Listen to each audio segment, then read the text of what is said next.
Good evening, Chair. Calls to order legislative session day 25-031. I'd ask you to please join us for the pledge, followed by the opening prayer by Councilman Jan Giordano. Pledge allegiance to the flag of the United States of America and to the republic for which it stands, one nation, under God, indivisible, with liberty and justice for all.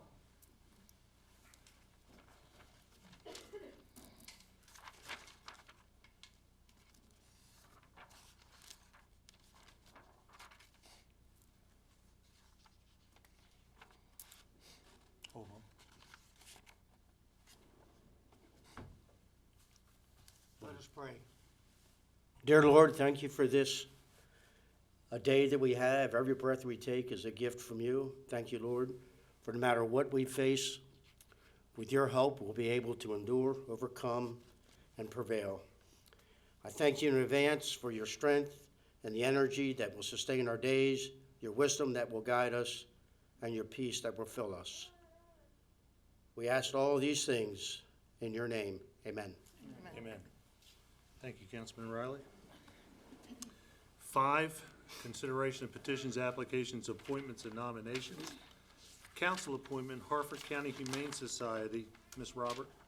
Yes, I motion that Allison Imhoff be appointed to the Harford County Humane Society. Thank you. May I have a second? Second. Thank you, Mr. Jan Giordano. It's been moved and seconded to approve the appointment. Is there any discussion? Ms. Imhoff? I just want to thank the Harford County Humane Society and the council for this opportunity. When it was presented during our last budget hearing that there was a desire from the community to have more transparency and representative from the council, I happily submitted my application. Not only is the Harford County Humane Society in my home district, but my family has a long history of adopting animals from the Humane Society and supporting them, so I'm happy to do so on behalf of the county council. Thank you, Ms. Imhoff. Anyone else? Mr. Bennett? Yeah, I just wanted to echo those remarks of how happy I am to see this happening. It's something that, as an entire council, we felt strongly that our voice belonged in that room, because right now there is a voice for the government, but not necessarily for the council. And it's really helpful for us to have such a great representative in Ms. Imhoff in those spaces and in those meetings, so that we know what's going on with the Humane Society. So thank you for doing it. Anyone else?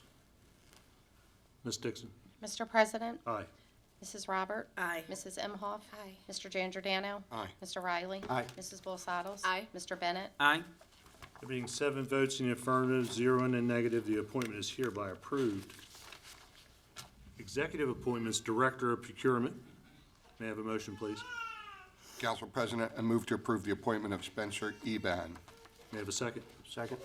Thank you, Mr. Riley. It's been moved and seconded to approve the appointment for Mr. Eban. Is there any discussion? If I may, I had the opportunity to meet Spencer and have a conversation with he and Mr. Overbay, and I thought he presented extremely well, has a very long resume, and I believe he will do a very good job for Harford County. So I will absolutely be supporting him. Anyone else? Ms. Robert? I too want to echo Council President Vincenti's statements, because it was a nice meeting that we had, got to learn a little bit about you, and I think you're going to be perfect. So, thank you. Anyone else? Mr. Jan Giordano? I didn't get to meet him, but I did chat with him for about 15 or 20 minutes, asked him a couple questions that I thought were important, gave some great answers, and I understand that his tenure down at Johns Hopkins, and one of the reasons I wanted to know was why up here. And he's lives in Harford County, which to us is pretty important, close to work, and I think he actually said less bureaucratic here than it is down there. So, so I wish him the best. Thank you. Thank you. Ms. Dixon? Mr. President, Aye. Mrs. Robert, Aye. Mrs. Imhoff, Aye. Mr. Jan Giordano, Aye. Mr. Riley, Aye. Mrs. Bolsados, Aye. Mr. Bennett, Aye. There being 7 votes in the affirmative, 0 in the negative, the appointment is hereby approved. Mr. Eban, please stand to be recognized. Thank you.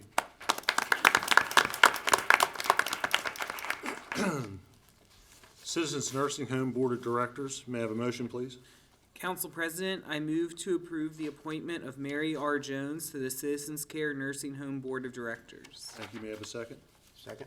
Thank you, Mr. Riley. Been moved and seconded to approve Ms. Jones to the Nursing Home Board of Directors. Is there any discussion? Mr. Bennett? I just want to recognize that Ms. Jones has a tremendous amount of relevant experience, both professionally and personally, that I think makes her a really valuable asset to Citizens Care, which is an amazing facility, which, if anyone didn't see, just got tremendous news in being recognized for their success and support in the community. Thank you, Mr. Bennett. Anyone else? Ms. Dixon? Mr. President, Aye. Mrs. Robert, Aye. Mrs. Imhoff. Aye. Mr. Giangiordano. Aye. Mr. Riley. Aye. Mrs. Bolsados. Aye. Mr. Bennett. Aye. There being 7 votes in the affirmative, 0 in the negative, the appointment is hereby approved. Is Ms. Jones with us this evening? Ms. Jones, would you please stand and be recognized? Thank you. Department of Social Services Advisory Board, may I have a motion, please? Council President, I move to approve the reappointment of Pamela Smith and the new appointment of Michelle Pugna and Paul Beaulieu to the Harford County Department of Social Services Advisory Board. Thank you. May I have a second, please? Second. Thank you, Mr. Giangiordano. It's been moved and second to approve the reappointment and new appointments. Is there any discussion? Ms. Rob? I am on the Department of Social Services Advisory Board, so I just want to say welcome to Michelle Campagna and Paul Bilio, and again, welcome back, Pamela Smith. Thank you. Anyone else? Ms. Dixon? Mr. President, Aye. Mrs. Robert, Aye. Mrs. Imhoff. Aye. Mr. Giangiordano. Aye. Mr. Riley. Aye. Mrs. Bolsados. Aye. Mr. Bennett. Aye. There being 7 votes in the affirmative, 0 in the negative, the appointments are hereby approved. Are any of these folks in the audience with us?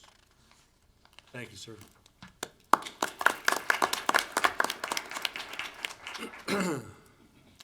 Six, special presentations. Harford County Public Schools update. Dr. Bolson, Deborah Judd. Come forward, please.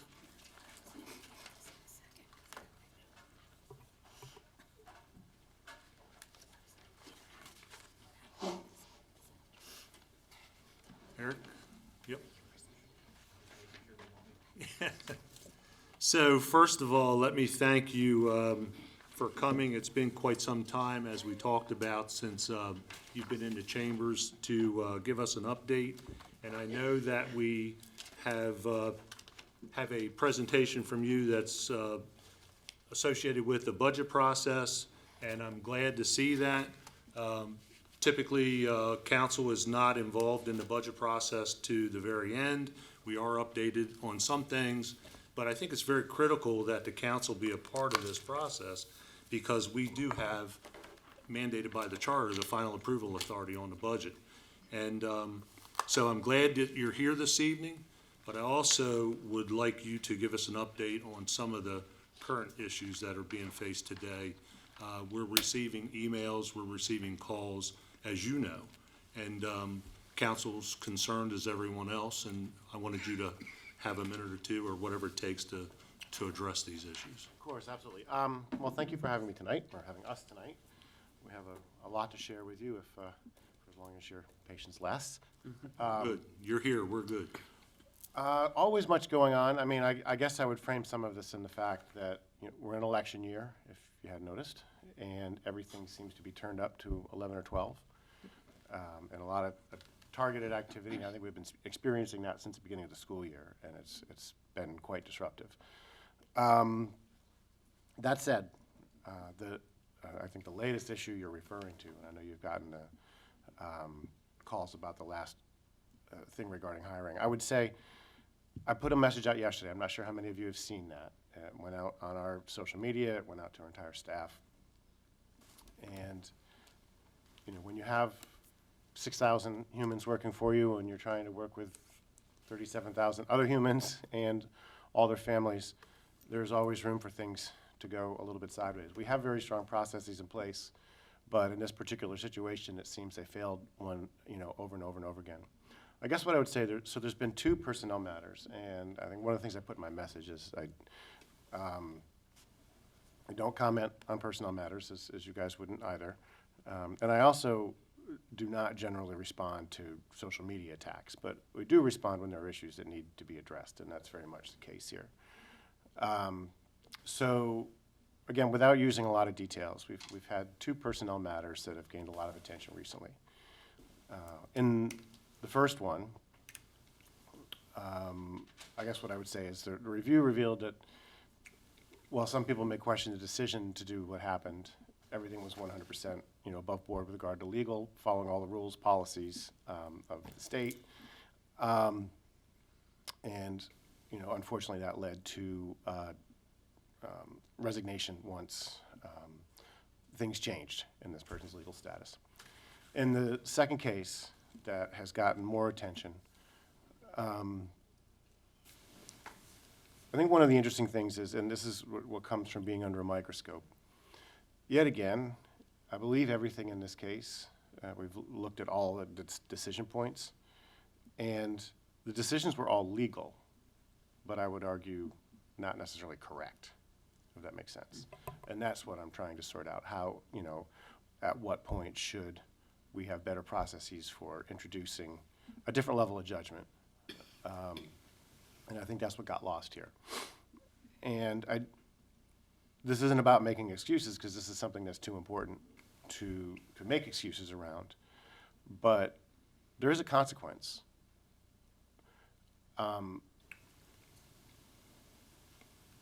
Nearly every single year I've been here, we've cut positions in central office. Nearly every single year I've been here, the legislature has passed new laws. The number of laws that have landed on HR have been significant. One of the ones that the team picked up, again, with no additional help to support it, was that every single employee goes through a background check from Child Protective Services. And it's a very important law. I think it's essential that we have those type of safeguards in place. But this happens in the context of, constant attention to, it's the chorus call every single year in the budget. We need to cut central office, cut central office, cut central office. Well, again, there are consequences to that. When you're managing this many people and this many moving parts, when you have a legislature that, how many hundreds of bills passed last year? And how many of them brought different types of processes that people had to pick up without adding any capacity to address that? And so, again, that's a reality of what we deal with, and it fits within the context of this conversation about budget. But even within that context, like I said, there's no excuse for when things break down, particularly when it's around safety. We can say, fortunately, no one was harmed in this situation, but that's not, reassuring enough. We need to make sure that these things, that these types of mistakes don't happen. And I'm, actually still uncovering things from this last one. And so actually for us, the investigation is ongoing. A lot's come out, but it feels every time we turn a corner, there's more to learn. And so by the end of this, what I think you can expect to see publicly is we will publish procedures, particularly, so, many of the practices we follow aren't necessarily published, but, one thing I do appreciate using in the school system is our administrative procedures that provide transparency to people to understand, how we follow things. They're not necessarily policy, but it does explain, what the public can expect from us in terms of, behavior around these administrative type activities. So, that's what we're working on now. And like I said, I hope to see fairly quickly modified procedures that, the whole community can see. And as there are consequences, there will be accountability for what happened here. But as that happens, there's always a call for, who got punished, that is not something that will ever be revealed. Because that's not what we do in personnel matters. But, I generally share with the board, so they have a sense that, the work's been done and, there's accountability there. But that's not something public, and I know often you get people asking for, tell us what's going to happen. But you've experienced this as well, I understand. Yes. So, on that front, there's still a lot of work to do. We have an amazing team. There's always many, many things to celebrate that are taking place in the school system, and we still have a lot of that. But I do expect the turmoil and the attacks and all of that. Like I said, I know many of you have been victims of this too, and it's been a loud, kind of tumultuous year. And we do our very best to manage that and try to continue with the work of student achievement, which is where we try to focus our time. And many of the things that have happened this year have distracted us from that. But with that said, I appreciate the work of everyone in my schools, everyone in my teams. I mean, I have many of the operations folks here who, make progress every single day with the limited resources we have, and really churn out a fantastic product. So we can take a couple seconds and start on that. I'll share some of those with you. Yeah, the only thing that I would like to say before we move forward is we absolutely understand the complexities of HR issues. And we also know that we really don't have any authority in the school board's issues. But we feel like you've heard me say often, and my colleagues as well, that one of our greatest resources in our lives are our children. They represent our future. So you can understand our concern. 100%. And so I appreciate you starting off with this tonight. We're going to probably have some questions afterwards, but I'd like you to go ahead and move into your presentation. Sure, of course. All right, so one of the things, we come before you every year, usually later in the year, sometime around May, April or May, and talk to you about what the needs are. And I'm always happy to do that. The needs we can pretty much describe year-round. But you don't always get to hear the story directly from us about how the investments are paying off. And so, there's a lot of noise about things people would like to see happening in the schools. But one of the things I point to when it comes to achievement is what's happening as our students are leaving our high schools. Because the success and the progress we're seeing among those students is almost unparalleled in the state, and in many areas it's completely unparalleled in the state. And we're experiencing academic successes like we've never seen before. That gets lost in some of the noise. So the first bullet up there under national assessments. National assessments are always a hard thing. We don't spend a great deal of time focused on them. But when we see participation and performance increasing, it's usually if your participation goes up, your performance goes down. But we've seen participation and performance increase in both SAT and advanced placement now for a couple of years. And we're maintaining scores well above state and national averages also. And that's a testament to the changes, the work that's happening in the schools, to push our students toward academic success. Even in MCAP, which I've said many times, it's our state assessment, it's a flawed test, and the state superintendent has acknowledged this publicly. It's a difficult thing to say. They're working on making changes, but it will take probably another 3 or 4 years before we actually see a test that we can rely on. So it's what we're stuck with for a bit. But even in there, when the assessment isn't great, what you look to is how you're comparing against others who are taking it. And so we generally look at everything as sort of a norm reference. And again, in just about every measure, we're outperforming the state, and in some of them, we're leading the state. So there's growth there. And then the biggest thing, and you've heard me talk about this so many times, the career-driven transformation. One of the changes when I came, we started this in 2019 with Dr. Felder's predecessor, and then Dr. Felder sort of picked up at the baton and been an amazing partner ever since. But the work we've done to ensure our students are career-ready, are college-ready, and both. What we learned this year, and we talk about our apprenticeships a lot, but I think it always deserves repeating. The student apprentices in Harford County, last year we ended with 340 apprentices. We have 4% of the population of the students in the state of Maryland. Those 340 apprenticeships represent 25% of the apprenticeships in the entire state. So we're not just leading. There's no one even close to us in terms of that work. And I think that's something, it's a testament to the work of our team, but it's an even greater testament to sort of the appetite of the businesses and the many entities. I mean, the county government, many other parts of Harford County participate. And we have students in so many places, and we're hoping to continue growing that and continue outpacing the state. But in terms, what my goal has been all along is to not just have students do better, but to really create something that we've talked about for decades, which is a pathway to success in careers that doesn't necessarily require you to go straight through college. We've talked about this for years, this idea that not everyone needs to go to college. I think everyone needs some college at some point, but they don't all need it the year they graduate. And this idea that we have so many places, so many businesses or organizations taking our students under their wing as really talented employees. And my hope is to see them continuing to pick up the education for people, because part of the work, when we started this in 2019, the goal was to reduce Harford County families' college investment by 25%, meaning that my hope is that most of our students are able to graduate with at least 1 year of college credits or some equivalent under their belt, thus reducing the cost it takes for a student to earn a degree. But now with the apprenticeships, and we're seeing many students getting picked up straight into jobs, leaving with many different offers. Some of them take these job offers and go ahead and go to college anyway, but we've also seen some students go straight into the workforce. And the idea that they're able to start adding to their lifetime earnings at 18 years old is significant, knowing that they have great opportunities in front of them. And I think, like I said, creating truly a parallel pathway, that we're not just all college prep and some career.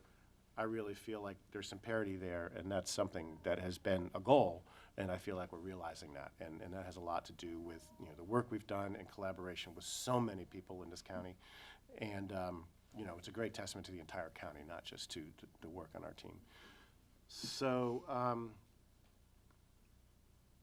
oh yeah, sorry, there's a whole other one down there in the bottom. It's if you haven't had the chance to talk to Karen Jankowiak, if you have had the chance to talk to her, you've heard her say, "Halls, yeah," which she put in place. And she just told a story recently at her leadership that I guess I endorsed that, because she came out with this, and the first thing I said after she said it was, "I want a T-shirt with that on it." And I guess she was a little nervous that it wasn't going to be okay, and maybe some people think a little sideways about the state.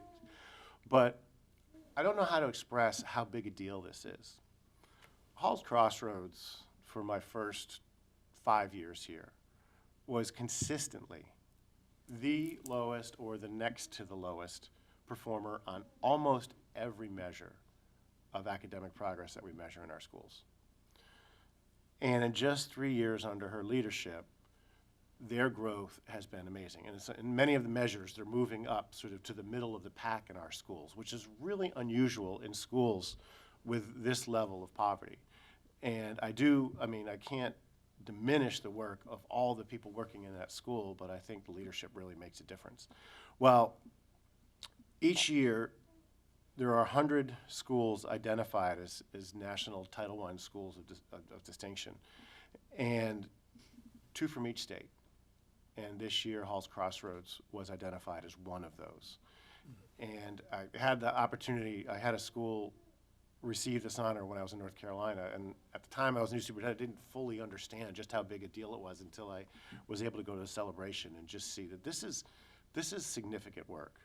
And I would say there's a lot of things that have contributed to those achievements, and I think the blueprint is part of that. I often criticize some parts of the blueprint, but I do think there's good that's come from it, and the resources the schools have received as a result are part of that.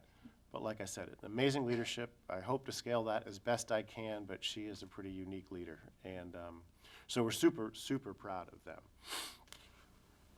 We have a couple things here about the blueprint. Pardon me. Basically to say, well, I don't know that many of you want to sit through long presentations on all the steps that we have to do and everything we have to do. We are continuing to make progress. And as I've said, I'll just, without going too deeply into this, we've experienced a number of great successes as a result. I still maintain my concern that the blueprint is not sustainable and needs significant revisiting to make it sustainable, so it doesn't, become a burden that kind of crushes itself. And my urgency for that increases because I'm seeing the success, and I'm hoping that adjustments can be made to make it sustainable, to focus on the things where we're seeing the greatest successes, and, look at some of the things that I feel are not as productive within the blueprint that maybe we should be redirecting. And then, if any of you will be at Mako, we do have a presentation on Friday at 8:30. Chief of Staff Katie Ridgway will be presenting. I'm in the audience for this one, which I'm quite happy with. One of my colleagues, Superintendent of Dorchester, is presenting as the superintendent. And then the other two people at the table are from county government, talking about the impacts of the blueprint. So if that's something you want to understand a little bit more about, they'll be on at 8:30 on Friday. And I think Robbie Sanchez is He's presenting on as well. Thursday, yes. Thursday, okay. Yes. I came before the delegation here recently, and I had sort of a simple message. Many of the finer points of the blueprint that we've had advocacy on, I really don't feel the need to go into those details. There's been a decent collaboration, better collaboration this year than I've experienced since the blueprint began between MSDE, the AIB, the Accountability and Implementation Board, and the school superintendents. So some of the little things are being worked out, but I still don't feel there's an appetite for looking at the big picture, essentially the affordability of the blueprint. And I don't have great confidence there's going to be a lot of attention paid to that in this election year, and so I'm just trying to keep it out there so that people, and the one phrase I want everyone to keep focused on is the phrase foundation formula, because that is the phrase that basically describes what you should be able to run, a basic school program on when you're not looking at the specialized supports for all the various populations who require more resources. And what we'd argue is the foundation has never been calculated accurately, and that makes everything else, ultimately unsustainable. And then there's a great deal of work happening in Harford County, but also at the state level around special education. That's actually been my primary focus when you talk about academics for the last almost year or so. And that's another area, you've heard me, and actually I'll show you a little bit more of that in the slides here later, that the special education funding in the state calculates what we should be spending at less than half of what we actually spend. And basically their calculations are not even close. And I don't know what politics have driven to that over time and how it's evolved. They are doing an adequacy study, and fortunately we've had a chance to talk to the people who will be participating in that, because we hope it's done well so that when it comes time to talk about what the needs are. And the reason this is significant is we know there's only limited money out there, but at a minimum, if you can calculate what it really costs to educate these students, because particularly in the era now where what the blueprint does is it tries to tell school systems how to spend their local money also. And since we no longer have any flexibility, being able to explain the real cost of special education, because that uses up pretty much, any money we would have for local priorities or that kind of discretion. And so the special education is in many ways the biggest driver of our budget growth. But you'll see a little more of that in the slides. Just two quick things. Comprehensive information sharing. There were many stories. There was a really significant story here in Harford County last year. Worked closely with Delegate Griffith and with State's Attorney Healy to work on legislation. I testified on behalf of the legislation he brought forward because I think it was a good common sense fix to help ensure that the information does flow among varying agencies. And I'm hoping to see more of that. Other superintendents, this is actually a superintendent association priority because others have had challenges as well. There was a notable piece in the news of information that didn't get shared between Anne Arundel and Howard County, and a student ended up there. And again, very concerning, and I don't think the laws really support, good practices there. So that is a priority for all superintendents, not just Harford, but I expect to be advocating for that. And then finally, again, we know the budget challenges, but we have to keep construction and the sustainability of our buildings as one of our top priorities. It's here. It's three of only three priorities legislatively, because you know, it's just a simple story. 55 schools, you know, we're doing a school every 2 or 3 years now. We don't have 110-year schools that can last 110 years. So at some point, some group needs to sit down and figure out how to make school construction more sustainable. And we're not there yet. So, We had long conversations at our APFO meeting the other oh, night, yeah, you have, which I need know, to share with my colleagues when the minutes are all done. you have one of our Board of Education members there who's very passionate about this and invested in this, and so I feel well represented by him. Here's just a summary of the legislative priorities I just shared with you, and it actually captures, so if you wanted to have that particular one-pager, you can scan that.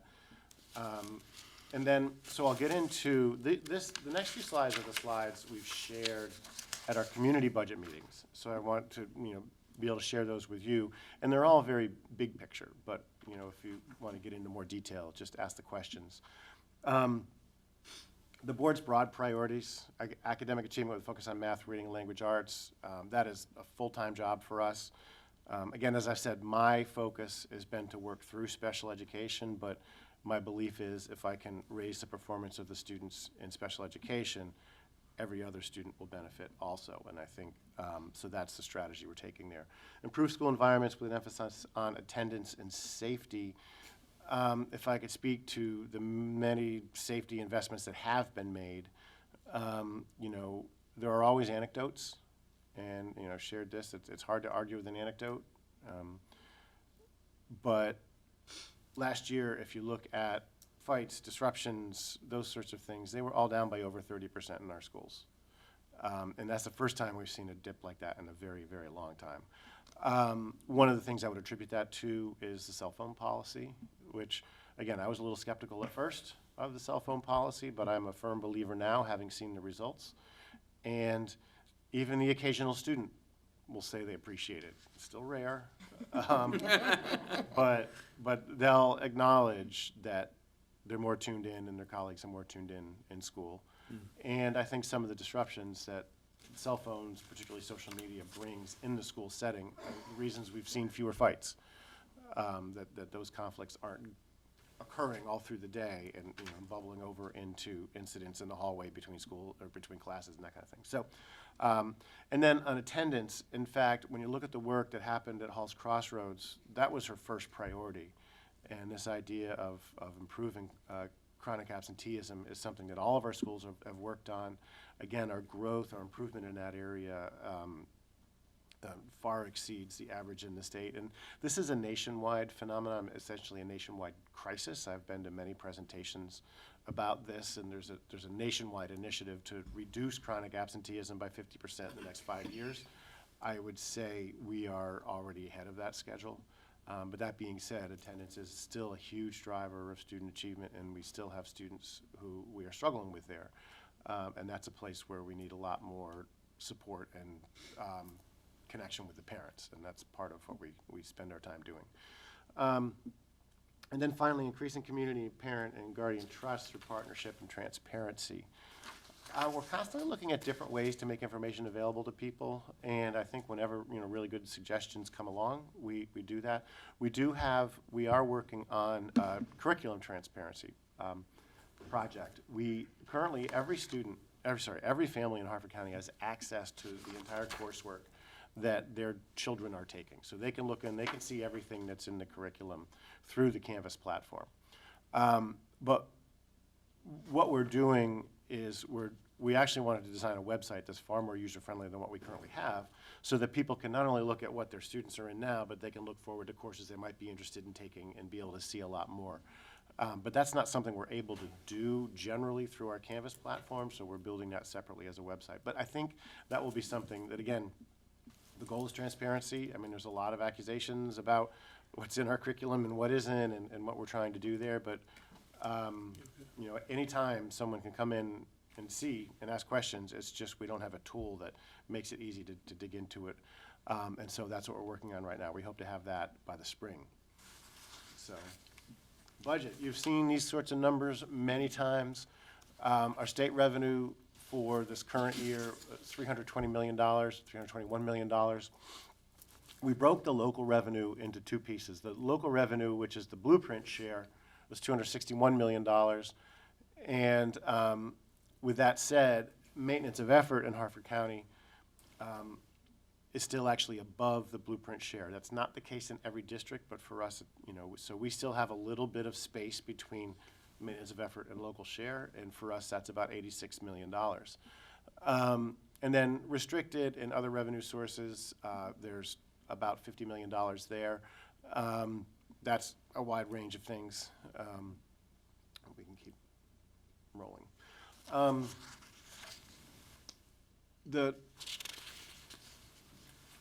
One of the challenges that we've struggled with regard to the blueprint is that while the local revenue has continued to grow, again, back to the calculations of the blueprint, what I'm seeing the blueprint do is squeeze out our ability to innovate, our ability to do local priorities, and that's because of this premise of the local share. And I think the major fallacy in the design of the blueprint, or of the assumptions in the design of the blueprint, was this idea that all the money that was, given to schools locally could be shifted to spend on blueprint priorities and not used for the things we were already using it for. And in most cases, we were using it for the staff we had and things that are not nice to haves, but required. And so this idea that the local government is giving enough based on the blueprint, and I'm not suggesting the local government should be giving huge percentages more, because I don't think this is designed well. I think there needs to be a better understanding of what, local jurisdictions can afford and how that should grow, and a better recognition of what we were spending the money on already. And so a couple of examples here. Why don't we go to the next one? Okay. So similar data, you have the state share, the local share. We show the gap on the bar there. So the total local money we received from the county was $347 million last year. That leaves us $86 million that are not considered part of the local share for the blueprint. But when you consider the fact that there's, I think it was about $65 million of our special ed costs weren't calculated by the state. So out of that 86, 65 right away we're spending on special education. We have very little flexibility, The blueprint doesn't consider class sizes. That is not one of the things, well, I have a disagreement with what's been shared about the blueprint. And one of the things I ask about frequently with regard to the blueprint when we talk about this foundation formula that I mentioned before is, at what point do they believe class sizes are too large? Because right now, as the blueprint marches forward, every time we get another dollar from the state, we're supposed to find another dollar to match for that locally. And every time we have to match out of local money, because the other things, we don't have extra money. And so what that's doing is causing us to cut in places to afford blueprint priorities, which may not be our priorities. And the pressure that's causing is, you saw we cut positions last year. And many of my colleagues around the state, if they didn't cut them last year, they're cutting them this year, or they cut them the year before. And so I say this frequently, the blueprint as it's currently designed is going to continue to drive up class sizes, because that's really the only variable in our budget we have that we can change in order to balance the budget. Because pretty much every other category doesn't have the space in it to make the size changes. And so just very quickly, there's a couple of big things missing when I talked about the adequacy study of the blueprint. When they talked about funding schools, they never calculated class size, they never calculated transportation correctly, and they also didn't calculate things like safety and security. And we've seen, particularly in the last 5 years, our investment in safety and security has gone from a few $100,000 to many millions of dollars, just to respond to the changing behaviors with students, the needs in the community, expectations around safety. And so the fact that that's nowhere in their calculations and that we're supposed to figure that out is concerning, because I feel like we're always stretching to try to do those things. We've talked a little bit about revenue over time. My hope would be. We do get to a sort of a predictable place for revenue. The green line is really more of a, if there was a sense that we could grow at or around 5% each year, which I know every jurisdiction doesn't grow at 5%. But that is just the line we would have seen if that's what had been happening over the last 15 years or so. Sorry, this is a 10-year look back. And you can see the changes in revenue we've experienced. We've come close. I mean, we've grown every year. But let's go to the next slide. I don't want to. And one of the things we have here, actually, do we have the handouts with the? Okay, so the revenue slide, we wanted to give you this, we didn't want to put it on the screen because there's too many little numbers to look at on the screen anyway. So you have this in hand. This is just the picture of the revenue since 2010. So again, you can see the changes there. That's just for you to ponder. I won't spend much time talking about that, but that's something you can think through. You see the changes at the state and local level and federal, which represents a pretty small portion of our budget, but we have seen changes there as well. This picture is just graphically another way to understand. When I said the blueprint puts pressure on us, I mean, you look at the size of the amount that staffing and direct services to students takes on. So this includes essentially instruction and transportation. But it's the overwhelming portion of our budget. So when we have to make big changes because things are coming up short, this ends up being where it comes from. Our central administration, you heard me talk a little bit about that earlier. We were a little over 3% a few years ago. We're down to 2.7% of our budget. And, you know, our central administration costs about $19 million of a nearly over $700 million budget. And then operations and maintenance. Again, that's a very small number considering that our team is managing some very old buildings. And so that cost continues to be a challenge. But this is one of our bigger drivers because, you know, we've, and understandably, I think this is a very reasonable question to come from the community. Like, how is it appropriate for the school system, if the county revenue is only growing at this pace, how is it appropriate to be asking for more than the pace of the county growth? And the challenge that's driving that is really represented on this slide. Our enrollment has been relatively flat, and there are a lot of things that contribute to that, demographics being the largest one. I mean, this is pretty typical around the country. People in this country are not having enough babies, and so we're seeing school-age populations sort of shrink in relative terms across the country. We're experiencing that a little bit here. But our special education population and the cost of special education students is dramatically greater than the cost of educating a student without special needs. So in just the last, again, this is a 15-year look back, our cost of special education has gone up by 17%. Our students experiencing poverty, our free and reduced meal students, represented there by the FARMS acronym, in the same 15-year time has gone up 48%.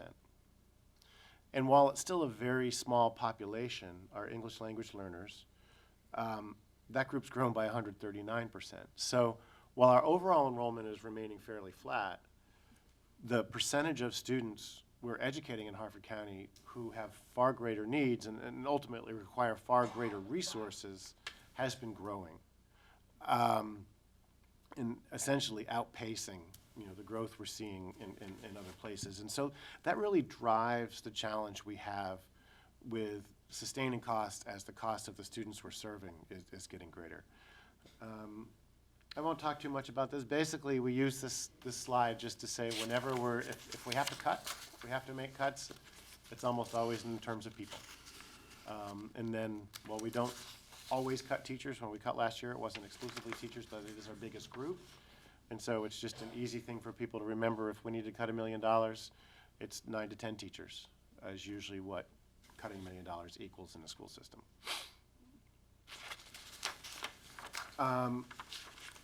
Again, trying to represent just how the money is spent on our students, instructional support, but then you look at transportation, the amount we devote to operations and maintenance, the amount per pupil we devote to administration, and then the pupil personnel and health services. That's an area that's grown dramatically in Harford County, particularly since the pandemic. We have some amazing resources there. Our team, I think, way overperforms, but they do it at a fairly small per pupil cost. So, but this is essentially what it costs to educate your typical general education student, a student who's not requiring special education services, additional supports for students in poverty, or additional supports for students learning English. These are our investments in safety. As we said, when I arrived in 2018, it was under $1 million. Now we're approaching $4 million. Some of these are actually, we've done safety things in the capital side that may not be fully reflected here, but we also have many more staff in safety. We have our safety liaisons in all of our secondary schools and a few of our elementary schools. We have a little more supervisory staff for them. I think they've been a tremendous addition, but there was just another conversation today, and I don't know, when I walk into this building, I first meet someone from law enforcement to check me in. We still have secretaries on the front line. And so one of our conversations today was, do we need to start shifting to a place where, in our office and in our schools, that the first person someone meets is really more of a security person? We always want to be welcoming and smiling and friendly, and our security people do a good job of that, but it does send a different message that, and that's a whole other evolution we haven't even begun, but I think, unfortunately, our society is taking us there. And so that would lead to a bigger change in our safety costs, but it may be someplace we have to go, so. And, I look at the budget as, to me, budget's more important than a strategic plan, right? The budget is your strategic plan. It tells you, where your investments are being made, what you prioritize, how you're going to address the needs of every student. And so I very much view it as that tool, and so I kind of like this quote to close with. So with all of that, I know it was a lot. I know many of you know much of this. Some of it may have been new, some of it review, but any questions, I'd be happy to answer. So, yes, my colleagues and I are familiar with some of this, but I'm sure with all the information that you gave us this evening, I'm sure some of them have some questions. I have a few, but I'm going to open it up to them. Mr. Bennett, go ahead. Hello, Evening. good evening, good to be with you this evening. I really appreciate the information you provide on slide 12, because it's something that I know many have talked about, but I've never seen it put to numbers quite so clearly. The shift in the population we serve here in Harford County. I know personally, this school year, I have 6 students in my room who are learning English as their second language. I have a large number of students who have IEPs, and nearly all the students in my room require food to take home on the weekends. It's just a very different need to serve than in years past, and that's something that's shifted over the years. And I also appreciate the focus you brought into special education. One of the things, I look at slide 12, and I know I've said this in the past, but I look at it and think, well, how do we accelerate the rate at which children graduate out of ESOL services? How do we minimize the amount of special education services a child requires to help release workload on our staff? Because those are very expensive services. It's expensive to teach a kid English. It's expensive to honor an IEP. It's expensive to make sure every kid in your school has a winter coat and food to take home on the weekend. And so how do you shrink those needs over time? But I just wanted to say thank you for sharing that, and I appreciate the breakdown on that. I think you've talked about this before, but the local blueprint mandate, that's more so like a calculation based on all the things that we have to do by the blueprint. It's not like a hard number in the blueprint that says this much of your local money is going to go. Is that mostly the $60,000 salary increase, or what makes up most of that local blueprint mandate? I'll do it generally, and if you guys want to add details. It's one of the things that's been very hard to tease out, obviously, because often when we ask questions like, how are we supposed to pay for that? They say, it's in the foundation formula. And we've asked many times, like, show me a breakdown of this foundation formula, because it can't seem, it's like the magic box that you put everything in, right? And I think so there are some things that are very easy to point to, and I think Eric can probably talk through specifically some of the lines where we're required to spend. And some of it comes in as restricted, some of it comes in through the foundation formula. So it's always a little complicated to answer that. But the 60,000 part is kind of an interesting part of the question, because that wasn't an additional, there was no additional state money that came with that. We were, essentially, that was magically somewhere in the foundation formula also, which I've argued is hugely inadequate. But that is, in fact, we didn't mention that is a priority this year. This is the deadline year. We need to start next year with all of our new teachers at $60,000. Thank you. Thank you, Mr. Bennett. Ms. Imhoff? Good evening. So I've spent a large chunk of my career working in level 5 schools. So I would say 100% of the students that I typically work with all have severe needs and IEPs. And with that being said, by the time they get to a level 5 school, Harford County has done their best to service them and to hold them down.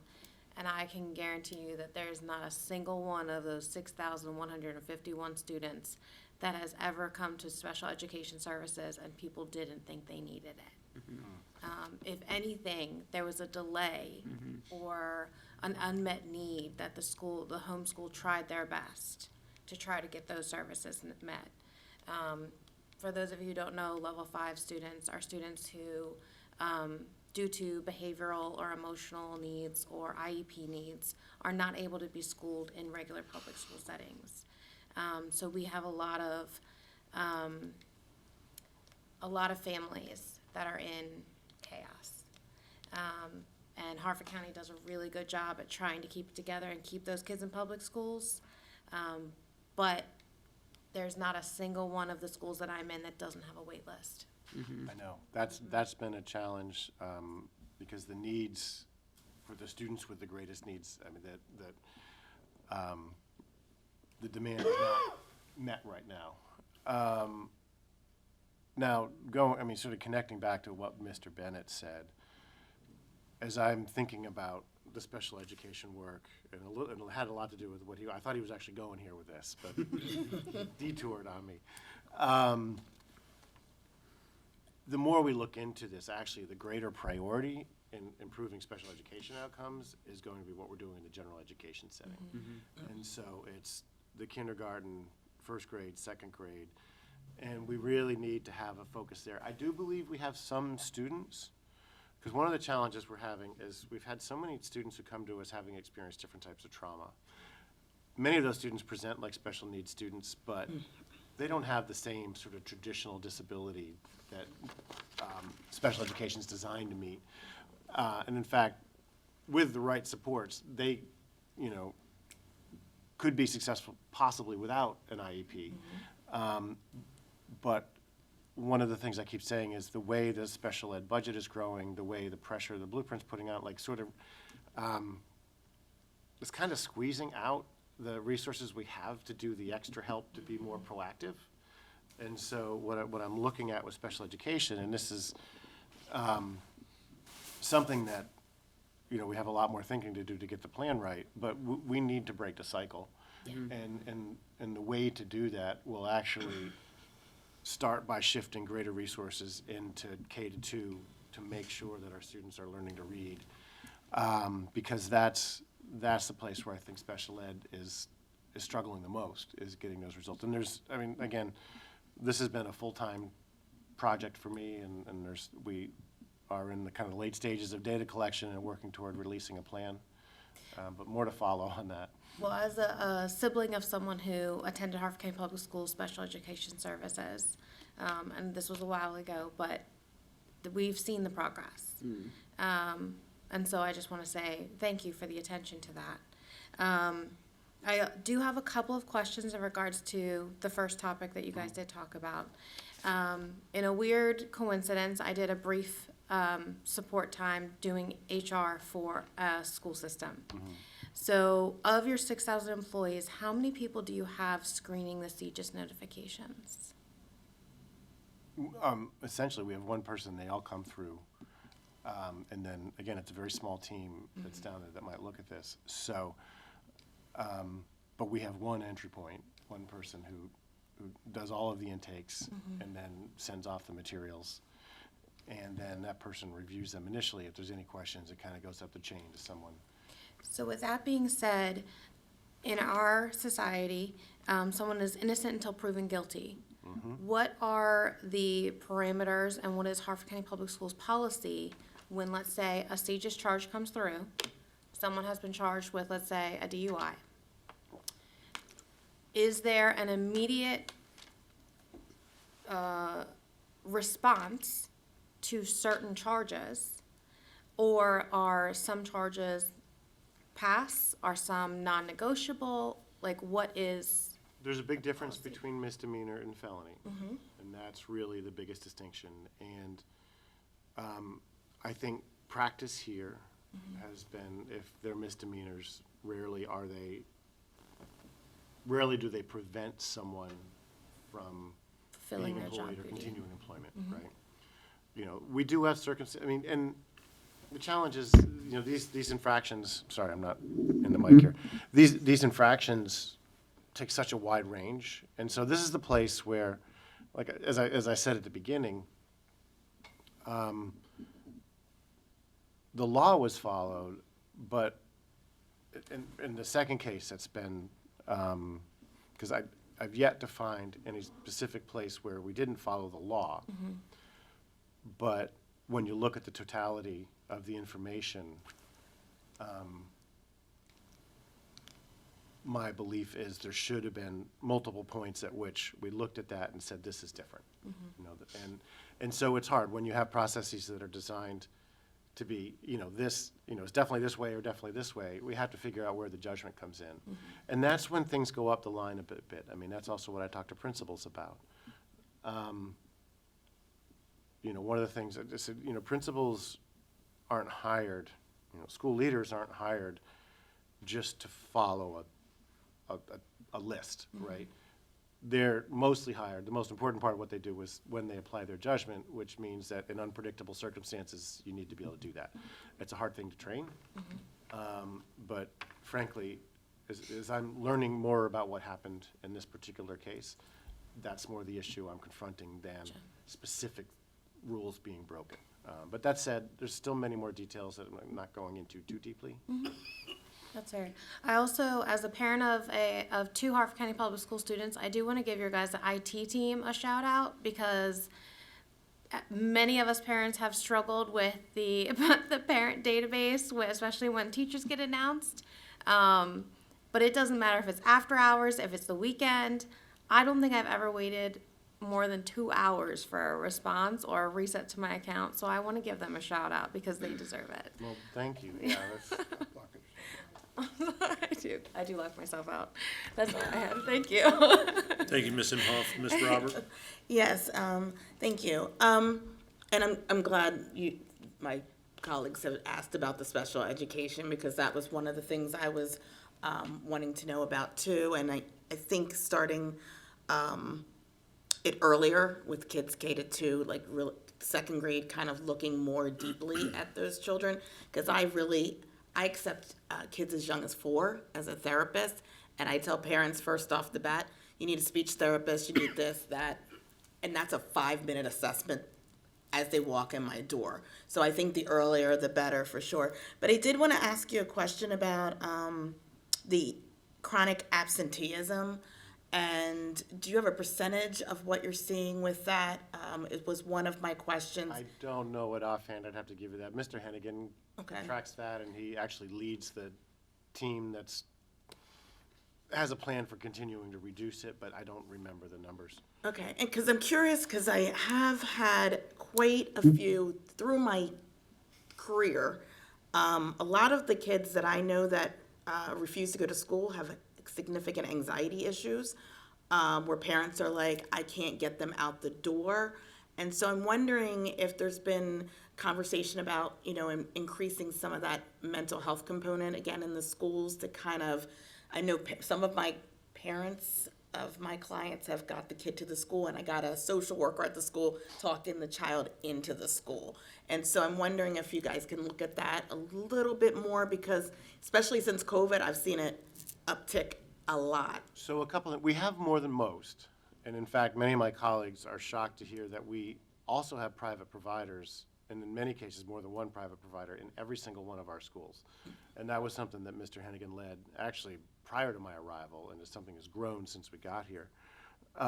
So ensuring, families have access through those providers at the school is something that's really important here. But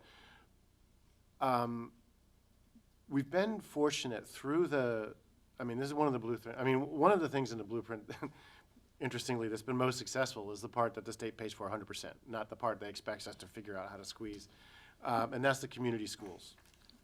And so in our community schools, they can add positions like social work and things like that. And that's been a great addition, but that's, again, only, I think, 11 of our schools. And it's our schools with the greatest needs. So we don't have as much in the way of resources in terms of those types of positions and things available at, our non-community schools. And so that's a different kind of issue. I think I remember a couple of years ago when a council member sitting over here where Mr. Bennett is now asked me how many psychologists we really should have. Now Mr. Vincenti remembers. We sent back an analysis. You didn't want that answer. If we were to use the national, recommended norms from the American Psychological Association, we were like 37 psychologists short, or some number like that. I feel our resources in that area have grown greatly, but we've also seen the needs grow so quickly. So that is very much something we're confronting. Okay. And it's actually the schools you're talking about are the ones that I hear from my kids, the ones that aren't getting the community schools, the ones who are not in the community schools. So hopefully you guys can work with that. And then the other one came back to the first issue. And I know Ms. Imhoff had kind of addressed the background check. But I know in working with children, in some agencies, they require you to get a background check like every 2 years. Is that what you're doing there? Or is it just kind of? No. And the reason why I asked that question is because I know, and this is my courthouse experience, that some people won't reveal, even if it's in an HR manual, you need to come in and tell the HR director that you just got charged with something, right, to kind of give the heads up. Well, I'm thinking 99% of the people are not going to be doing exactly that. So, I was working with children, and this was a mandate that I had to do in certain positions. We had to do a check every 2 years. So I was wondering if that's been a thought. So the system we use, and this is something that was upgraded a number of years ago, but the practice is when someone comes in, they have a background check. Does that include In- fingerprints? Yes, yeah, and in fact, the background check goes two ways. It goes to the FBI database and it goes to the Child Protective Services database. Again, that whole thing about, sex offender registry and all, and that was a new one. But the fingerprints is what goes to the FBI database. My understanding, and this is actually something that I'm learning more about, is when the system changed, I want to say it's around 2015, 2016. Now, anyone since that time who does a background check, there's a monitoring process where if they are convicted of something, we'll get a flag for that. That's the CGIS website. But prior to, anyone who was employed prior to one of those years, I don't know exactly where the cutoff was, but around 15 or 16, we'll have had the initial background check, but what we're relying on is self-reporting. And so the question now is that something that, again, would we make an investment and require all of our more senior staff who've been here more than 10 years to go back and do that? And that could be very, very challenging, not just financially, but that could lead to some interesting things. Because we do have, an expectation of self-reporting. And if, say, we were to find a number of people who maybe had small things that might not have been a huge issue at the time if we'd known, but they didn't report, now we could be in a place of assigning a lot of consequences in a short period of time as we're catching up. So this is something that, to do, we'd have to think very carefully about how we'd approach it if we wanted to go back. And but the self-reporting, one of the things that's been helpful is our work with law enforcement, particularly in the last year and a half or so. We've seen tremendous growth in just the communication and the sort of the proactive nature of the communication. I've had great support from our local law enforcement. And so, sometimes, again, now we get the flag for the newer employees, but a lot of information is shared with us one way or another that helps. And so, it's been helpful to have those relationships, and so that's been a part of ensuring better safety. Thank you. Thank you, Ms. Robert. Anyone else? Mr. Giangiordano? Dr. Bolson, good evening. Excuse me, I'm a little hoarse. So I guess with all the stuff that's been going on and everything, is that what one of the reasons made you come here tonight? With all the, I guess we could say noise that's been in? No, not so much. It was more an invitation to start a little earlier on the budget this year. I think when Mr. Vicente and I talked, we talked about taking some time to clear the air of some of the other elephants that are in the room, but really the initial impetus was more about just to kick off the budget process. Sports, obviously, pretty big for me. I know a couple of years ago, you guys rolled out middle school sports, and now they're gone. But when you rolled out the middle school intramural or something like that, did you guys figure out the cost, and then now they're gone? What was the? Aren't they doing something Yeah, in middle school? we still have them. We haven't grown them, but we still have them. So we Did haven't. Did they do away with something in the sports for the middle school? No, again, we just didn't add it. Yeah, we just didn't add. There were originally plans to add other sports. One of them I know they were talking about adding was volleyball, and in the end there was kind of a lot of capital changes that need to do that. And we've discussed every year whether we need to. It's kind of like last in, first out approach, because that was something that we added, right before we started experiencing a change and, more challenges with the revenue. And so, we really like the program, but we haven't been able to grow it. But at this point, we haven't made cuts. Now, it sort of comes up as a discussion point every year. But I think our schools have had a great experience with it. I wish there were a way to involve more students, because it isn't an intramural so much, it's more intramural. So they're competing with other schools, which means, we'll get 80 kids coming out for a basketball team. So we don't have a way to sort of include all students yet, and I'd love to see something that did more of that. But We're not going to go back and charge kids for sports anytime Mr. soon. Giangiordano, I do everything every year to keep that conversation off the table, and I have your face in my mind as that conversation comes up. I promise you that.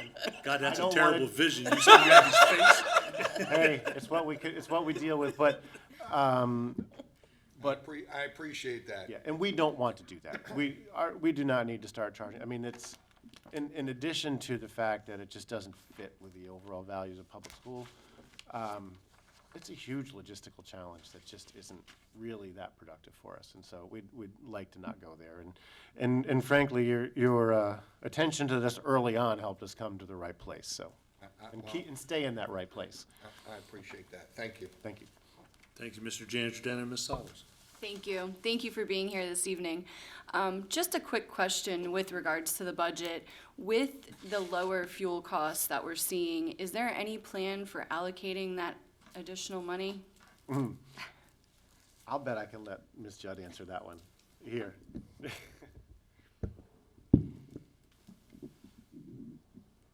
We don't find that we have additional funds. We may have excess on any particular line item, but other line items in our operational budgets are eating away of that. So we have not increased our budgets for any general inflationary costs in the operations area. So any surplus we tend to have in an area, we have to offset some other way.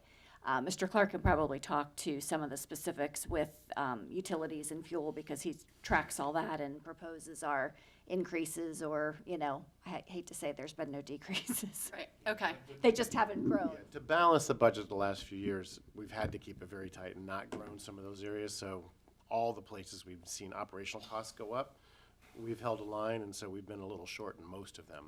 So a little reprieve on gas prices is wonderful for everybody, I think, but it's still not offsetting the grocery bill. Got it. Thank you.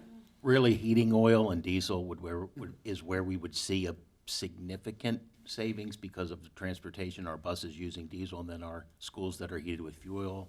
I just got mine filled up, and it hasn't gone down like gasoline prices. So, Got it. Thank you. sure. Mr. Bennett? I was looking at my notes and realized I forgot to ask, I think it was a year ago, maybe 2 years ago, when you were speaking before the council, you brought up technology, and you brought up considering phasing out early elementary laptops and rethinking the way we're using one-to-one devices. Can you just update on where that conversation's at? Because I know, again, just personally, the amount of laptop screens that have to get replaced and keyboards that need keys and the gunk that needs to be ungunked and Yeah. Well, one of the reasons we didn't move forward more aggressively with that is because we were in a contract. And it wouldn't have saved us anything at all to pull them out because we still have to pay for them. I think we have another year on those. So that would be kind of where the decision point came in if we did want to reduce that. Interestingly, with some of the special education, there's some really interesting tools that we are exploring. And I'd be a little hesitant early on to remove that because I think there's some resources that can provide better data for teachers, which is, and so that's more of a new conversation. I mean, because what you're referencing is, we did say, I could see removing the devices from kindergarten. But since we were in the contract, that just stalled. And so as we continue looking, we've looked at a number of different products this year that, at some level, I'd actually be interested in your input. Because one of the things, in the special ed, we're looking at ways to sort of bolster teachers' work around social emotional learning and executive function. Because basically, I mean, those are just a lot of words to describe our students behaviorally ready to learn. And so even though I talk a lot about early grades literacy, the first step needs to be this stuff. And I want to make sure our teachers have the tools to be able to gather the data they need to make better, sort of more specific decisions for students. And that's something I want to be testing out to see if there's, and so if there are good tools to use there, I wouldn't want to hamstring us by pulling those devices out, but that'll be a decision as we continue analyzing those things. Thank you, Mr. Bennett. And then, for me, you've answered a lot of the questions that I had throughout your process, throughout your presentation here tonight. But are you anywhere along in your budget process or developing a number of where you think you have to be this year? Are you that far along or no? Not exactly. Okay. Not quite ready to put the full number out there. I mean, we have a number of drivers in the budget, one of them being the $60,000 mark, and what it would take to get there. So we're in negotiation with our associations. And we understand that if we're not funded, we may not be able to fund everything, but we know how much we need to reach $60,000. So that's a big driver of the budget. And then the other things are very predictable. I mean, we used about $12.5 million of fund balance, or we budgeted $12.5 million of fund balance in last year's budget. So that's always something that comes right back into the ask. We'd like to be able to reduce our fund balance expenditure because that's diminishing very quickly. I was gonna ask you, where are you at with your Oh, fund? geez. 22 million. We used 12.5 last year. So Right. we don't have many years left at this rate. And so, so that's something that always adds to the ask. And then just the varying supports, the growth we're seeing in some places, some of the additions that will need to come through the blueprint, some additions in special ed. So, we hope to bring you A budget that reflects what we need, but nothing terribly extravagant, just really what it would cost to continue services more or less as we're doing them now. And state's commitment, I mean, do you have any idea where that's gonna be? A little bit,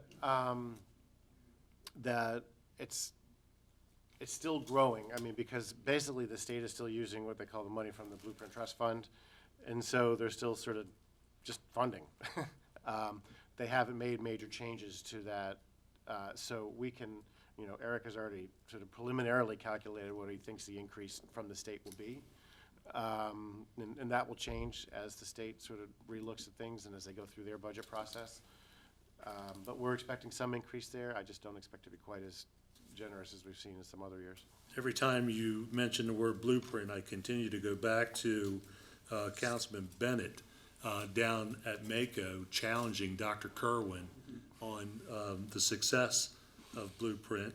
And he was followed by many county executives from different jurisdictions around the county complaining about the cost and the impact it was going to have on local budgets and funding. We've gotten a lot better at understanding what's off there. And I think we're far better able to articulate it than we were before. And now we're, like I said, we're kind of waiting for people to catch up and really be willing to have the hard conversations. I've had more sense that they're moving there, but we haven't seen that really happening yet. And so as I talked about earlier, when we met for our APFO meeting the other night, both Kathy and Missy were very helpful, giving us some information, and Robbie Sandless as well, and Matt Kropp and Alex from Planning and Zoning, on the process of Harford Academy, the future of Harford Academy, funding for Harford Academy. I think, Missy, you said you had an idea of where the state funding was going to be, and the possible cost of the school as it moves forward. So all of that's in a packet of information that Samantha is going to be sharing with the full council here probably tomorrow or the first of the week, so that they have an understanding of that meeting as well. So if there are no other questions, I appreciate you coming before us tonight, and I hope that we all can navigate through the issues that you have in front of you today. So, I appreciate the support, and thank you all. thank you.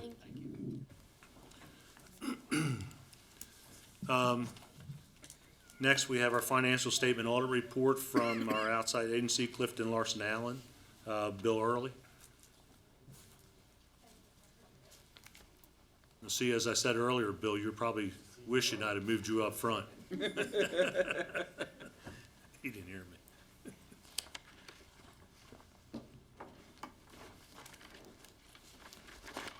I hope to be a little briefer. I say, you're probably wishing I moved you up front, right? Well, when I present at the schools, they do. Just saying.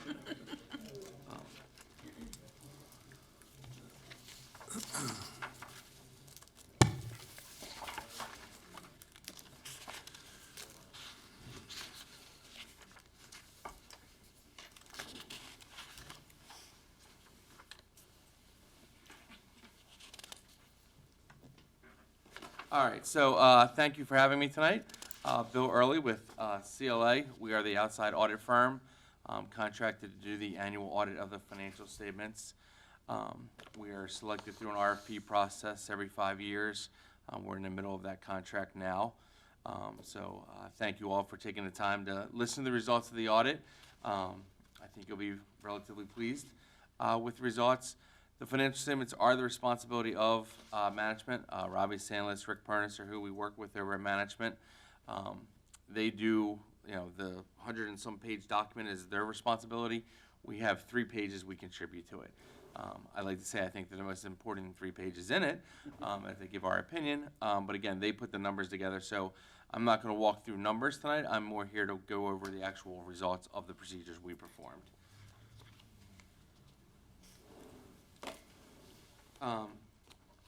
You are serviced by our government services team out of our Timonium office. We are a full-service government team. All I spend my time doing is auditing governments as well as my team. So we're not tax professionals that in the off time come and do some government work to keep busy or anything like that. We fully, 100% of our time is spent auditing government, so we do bring that industry expertise to you all. I'm going to go through the audit scope, the process, some update on some accounting principles, and then finish up and answer any questions you may have.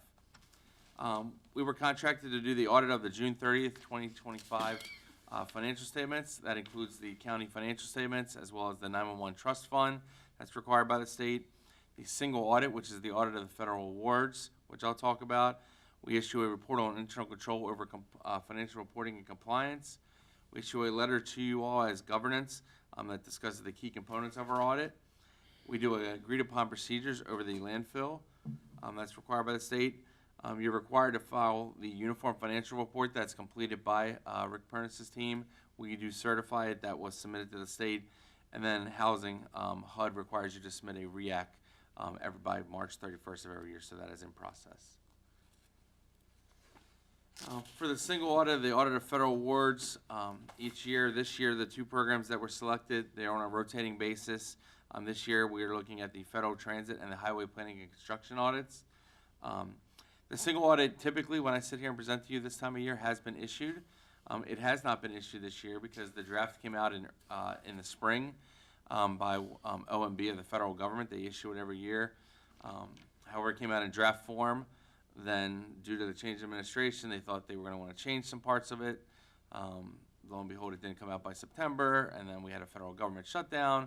So it was issued just last week before Thanksgiving with no changes from the original draft. So we had put that work on pause, so we'll now resume it, and we'll issue that. It's due March 31st to the federal government. We will issue sometime in January and have that finished up. I'm happy to report from the financial statement audit, our opinion is unmodified, which is the highest level of assurance we can give as auditors on a set of financial statements. There was no material weaknesses and no significant deficiencies in financial reporting noted. The federal awards audit, as I mentioned, is in process. I will say that tentatively, as of now, I have nothing major to report from that audit as well either.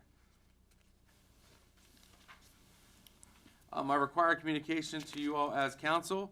The purpose of our audit was to obtain reasonable, not absolute assurance that the financial statements are free from any material misstatement. We assess the accounting principles used by management and any estimates that they use preparing the financial statements. We evaluate the overall financial presentation of the report to make sure it's in compliance with accounting standards and principles issued by what's called the Government Accounting Standards Board. Again, as I mentioned, we have an unmodified opinion. The significant accounting policies are in note 1 of the financial statements. There was a change this year for two government accounting standards that were issued. I'll go over those in a second. Significant estimates, we do look at these as we go through. We consider them a risk area. So incurred but not reporting claims is an estimate that's done by the Risk Management Office. We looked at that along with finance. You have for your pensions, you have alternative investments. So we spend some time looking at those. They're not just simple things you can go on and price check on Yahoo. So we have to do some additional procedures there. Your pension, your OPEB liabilities are calculated by an outside actuarial firm. So we do review those reports and make sure they're within industry standards. And then your landfill costs are estimated that you have to record by the engineering department, and we look at those.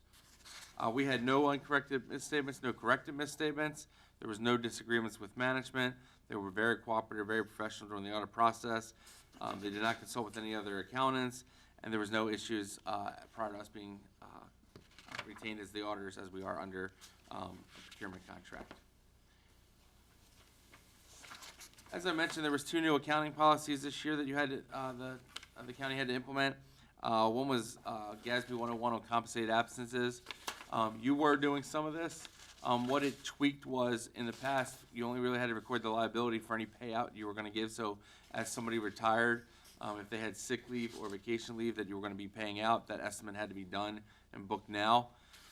Now what the GASB says is you also have to look at, are they more likely than you to use it before they retire? So for example, if you have 100 hours accrued now and you only get paid out for, let's say, 40, now we have to look and say, of that 60 remaining, are they likely to use that before they retire? And then you have to book a liability for that. really, a paper entry doesn't affect your budget process at all. You're still, from that standpoint, you're gonna pay that person what you're gonna pay them next year's salary, so it's an accounting entry for the book. And then there was a financial statement disclosure requirement, if you had any constraints or concentrations of revenue that you thought might change in the future. A good example for you all would be, let's say, if Aberdeen Proving Grounds was going to close, that would have a substantial impact on your revenue base, and your, you would have to disclose that information in your financial statements, alerting readers and bond rating companies to that aspect. You did not have anything that we thought or management thought needed to be reported this year in the financial statements. We will work on some new ones next year. I'll be up here going through 103 and 104 for some financial reporting changes, so the 100-page document will look a little different next year. What I encourage you to read is there is a section of it that's several pages long called Management Discussion Analysis. That's where you can read year-to-year comparisons and what's changed over the years. That is going to be tweaked a little bit next year. It'll still be there, just a little bit different information will be presented. I talked about that one. With that said, I will happy to answer any questions for you that you may have regarding the audit. Mr. Janjanat? So, thank you, good evening. Under the GASB 102 certain risk disclosures, if there is any type of pending litigation that hasn't been, something that's out there that's not, hasn't been Resolved or settled. would that show up here? No, that would not show up here. Okay. That would already be under your, I talked about that incurred but not reported claims. So we meet with the county attorney and get a letter actually from them, from the solicitor, and go through any cases that would be impacting the county and may be paid out. And we also look at, the rate of payouts. And that was an area they did a deep study into this year, and that reserve did increase. So that's a separate reserve that you already do have booked for. How much did it potential. increase by? It increased about 11 million this year. Was it for one particular? Not for one particular case, just the changes that we're seeing in society with regarding claims and paying out claims, and a lot of claims against sheriffs and things like that where they're being paid out more, and that's just the nature of the world I think we are facing. Okay, thank you. Anyone else? Well, Bill, we do appreciate you coming and giving us an update, giving us a report. Appreciate the results, the end results of the outside audit. So, and we'll look forward to seeing you again here soon with Crystal. One of the things that did kind of show up to me during your presentation earlier was what Tony just spoke about. And Crystal did go and get the numbers for us, so we have those. I'll share them with him. Okay. All right, thank you. All right, thank you. Appreciate it. Have a Yep. good night.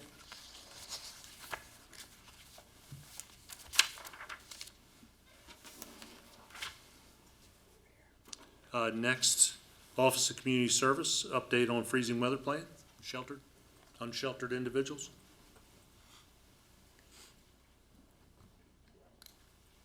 Good evening, Ms. Richardson. I have copies of the freezing weather plan for each of you, if you would like. Sure.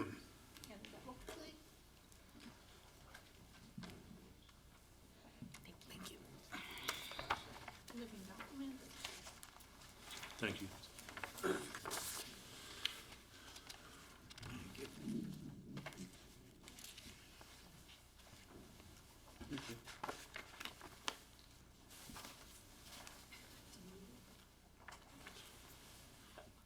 All right, good evening, Barbara Richardson, Department of Housing and Community Services.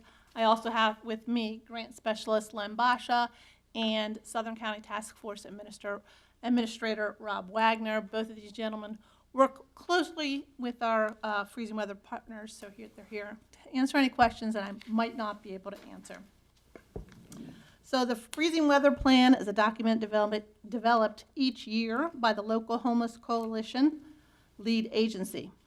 Harford County's designated local homeless coalition lead agency is the Harford Community Action Agency, a local nonprofit appointed by the Maryland Balance of State Continuum of Care.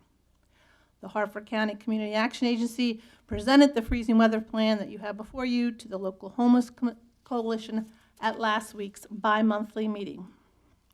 The plan identifies when and how freezing weather is enacted and identifies key agencies and resources available to assist at-risk individuals during inclement weather. My role and that of my department is to determine when to enact the plan. This decision is made in consultation with the Harford County Department of Emergency Services based on weather forecasts, which allow for about a 48-hour leeway prior to activation. Once activated, the Harford County Community Action Agency conducts street outreach to known individuals by telephone and in-person visits to notify vulnerable individuals that severe weather is incoming, and hopefully convince those individuals to accept placement into the shelter system. HCAA coordinates entry into the shelter system using the following prioritization. First, placement into one of the emergency shelter locations. Second, placement into the emergency rotating shelter operated by the Hope for the Homeless Alliance. And third, referral to a temporary warming center. Additionally, those staff who work with placements have a very good relationship with local law enforcement. They work together to get people in need to a safe place. Each shelter and warming center has their own set of procedures and rules that clients must agree to before entering. Shelters and warming centers are generally open from about after dinner until early morning, at which time clients must vacate the location. Upon deactivation of the freezing weather plan, clients are encouraged to continue engagement with the action agency and take advantage of available services. Harford County is fortunate to partner with a very robust group of nonprofit partners and government agencies that provide a wide array of homeless prevention services. So that, is in a nutshell, is how the plan operates. You have all the key agencies, phone numbers, names, addresses, email of the partners who take place and participate in creating this plan. Well, thank you for your presentation. I remember a few years ago, I participated in the count, the homeless Point in count. town? Yes. Yes. It requires the mandates that we do that every year. It's usually on a, So we're still doing that? Okay. takes place one night in January. Has to occur between something like January 20th and January 30th. I remember a lot of those folks must have knew when the count was coming because they didn't want to be counted. Well, And they couldn't always find pick the it. coldest, snowiest night of the year, and it turns out those people can Yeah. find shelter, so. Absolutely. They should do the count in July, when our numbers would go up. So I know my colleagues have several questions. I'm going to start with Ms. Sottles. Thank you. Thank you for being here so late this evening. In the past, there were motel vouchers. Have they been eliminated? So in past, like the past several years, yes, we were putting nighttime placements into motels. We have decided that that was not a good use of taxpayer money. Last year, we spent more than $60,000 placing individuals in motels. And what we have learned was individuals waited until after the action agency closed, after 5 p.m., and then they would notify a law enforcement. They knew that they would get a motel room. So we were placing individuals in motel rooms when we had shelter beds available. We were the only county in the state of Maryland that was using motel beds. Everybody else uses mass congregate shelter. Again, you can't blame these individuals for doing that if you had a free night in a motel versus a congregate shelter stay. And just the word spread, and we know that we were housing individuals that were not Harford County residents. Also, it's my understanding that the Highway to Zion received some grant money for renovations to the church to provide shelter. It sounds like the city of Aberdeen wasn't okay with that, and the money was spent, the renovations were done. Can you speak to any of that? Well, I know our Southern County Task Force, in partnership with our Community Development Division, was working with the City of God, identified as a community partner in the Southern County Task Force. That church had run into some renovation stalls. Apparently, several years ago, they had undertaken a large renovation of the church property. For whatever reason, had that developer left them, the renovations were never completed. So we are working with them to complete that renovation. They had stepped forward as offered, once complete, that the location could be used as a warming center.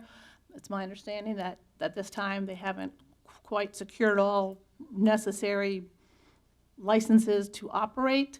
But in the future, we're hoping that they will be a great community partner, and we're going to work with them not only to provide a warming center, but perhaps before and after childcare, summer programs. They're an ideal location right on a bus stop. They're right next to inter-county outreach, and they have a very robust and energetic congregation that really wants to be a partner in our Southern County.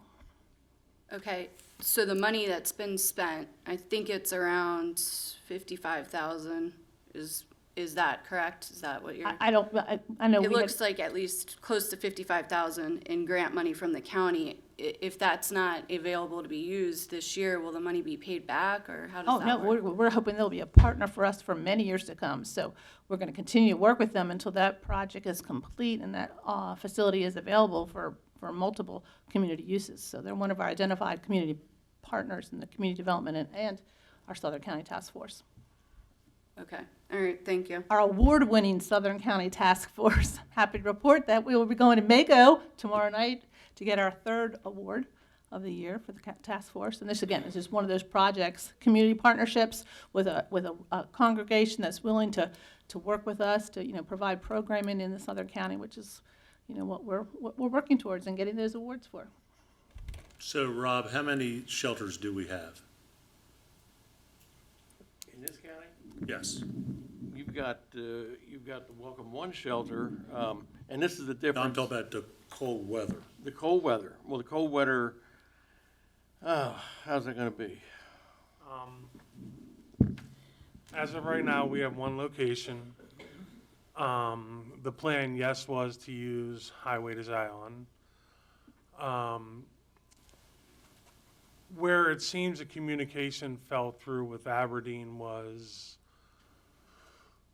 they keep referring to their permit issues that we're taking out in 2023 for the sanctuary. We did not touch the sanctuary. The sanctuary has no reflection on this.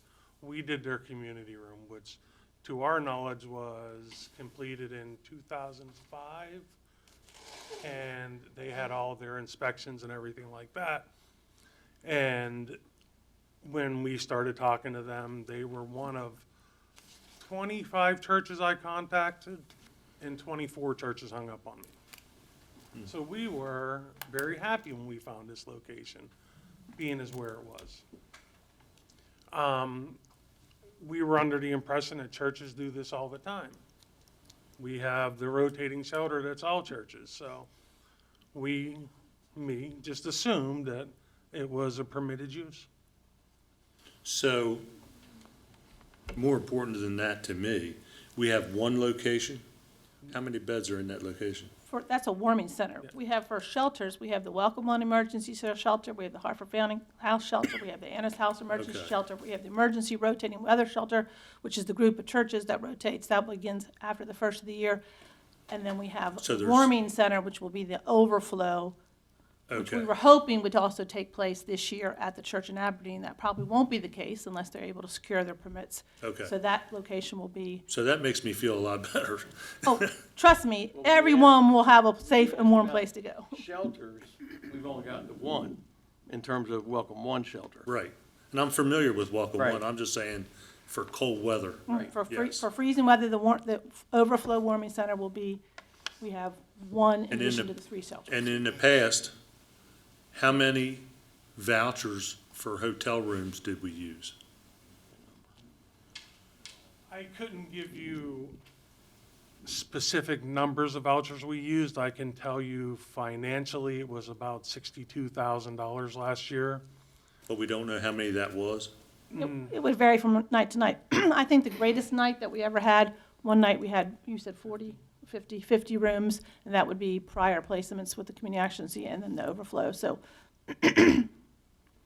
so 50, and that was at a Just time for one night, though, you're saying? for one night. Yeah. But that was individuals coming in the middle of the night, approaching law enforcement, saying, I need a place to go, knowing full well that they're going to get a motel room. But do we have Do we have documentation of, like, years past of how many people we housed and where they were housed and how much money we spent for that? We do. Okay. And, we've only done the motel for the last couple of years. That was something new started under. Is that something you could provide to us? Mm-hmm. Okay, so let's do that if you don't mind. I'd like to see that. Can you tell us where they're coming from too? You said some were Harford County and some aren't Harford County? Well, they're homeless, so sometimes it's hard to discern an Yeah. address. But if they're truly accessing the homeless shelter system, they've had some prior connection with the Harford Community Action Agency, the ones who develop the plan, do the sheltering placements. So they keep all their client information in something called the homeless, HMIS, Homeless Management Information System. So if it's a known individual, they can go back and say, oh yes, this person has access services, they've been in the system. If they come in and they say, I'm from Harford County, I've been here for 20 years, I've been homeless, and they're not in the system, chances are they're not from Harford County, because we don't have any cross references to the other jurisdictions. We also know that some of our providers, can't blame them, were letting their clients know that in order to get a motel room, don't go to the Community Action Agency, don't go to don't ask for coordinated entry, wait until 5 o'clock, go to law enforcement, and then you'll get a motel room. And let's face it, if you're homeless and you're cold, would you rather be in your own hotel room, or would you rather be in a mass congregate shelter? Probably I'd rather be in your hotel room. And I would also would imagine that it didn't matter where the person was coming from, that if they were out in the elements, we would want to shelter them. Once they got into Harford County, Yes, we viewed it as Harford County's problem. yes. What time do these shelters, what time are they closing? Can anyone get in at any time of night? They can get in, all placements will go through. During the day, they'll be required to go to the Harford Community Action Agency for shelter placement. After hours with law enforcement, they'll work with our staff for nighttime placement into shelters. So if it's 9 o'clock at night and it's 13 degrees, where do they go? If the freezing weather plan is activated, they will go to law enforcement. Law enforcement will contact me, and we will send them to the warming center that we are currently going to use, the Edgewood Senior Center. Where is it? The Edgewood Senior Center, excuse me. Okay. And I assume Edgewood and all of the stakeholders there are on board with this? It's not going to be like an Aberdeen situation? No. It's a county-owned And we're still hoping that Aberdeen will come to their senses and recognize that these gentlemen, our staff, are pretty certain that they've met, and the church, that they've done everything they were asked to do, and that they're within their parameters to have a warming center. This is not a shelter, this is an overnight warming shelter.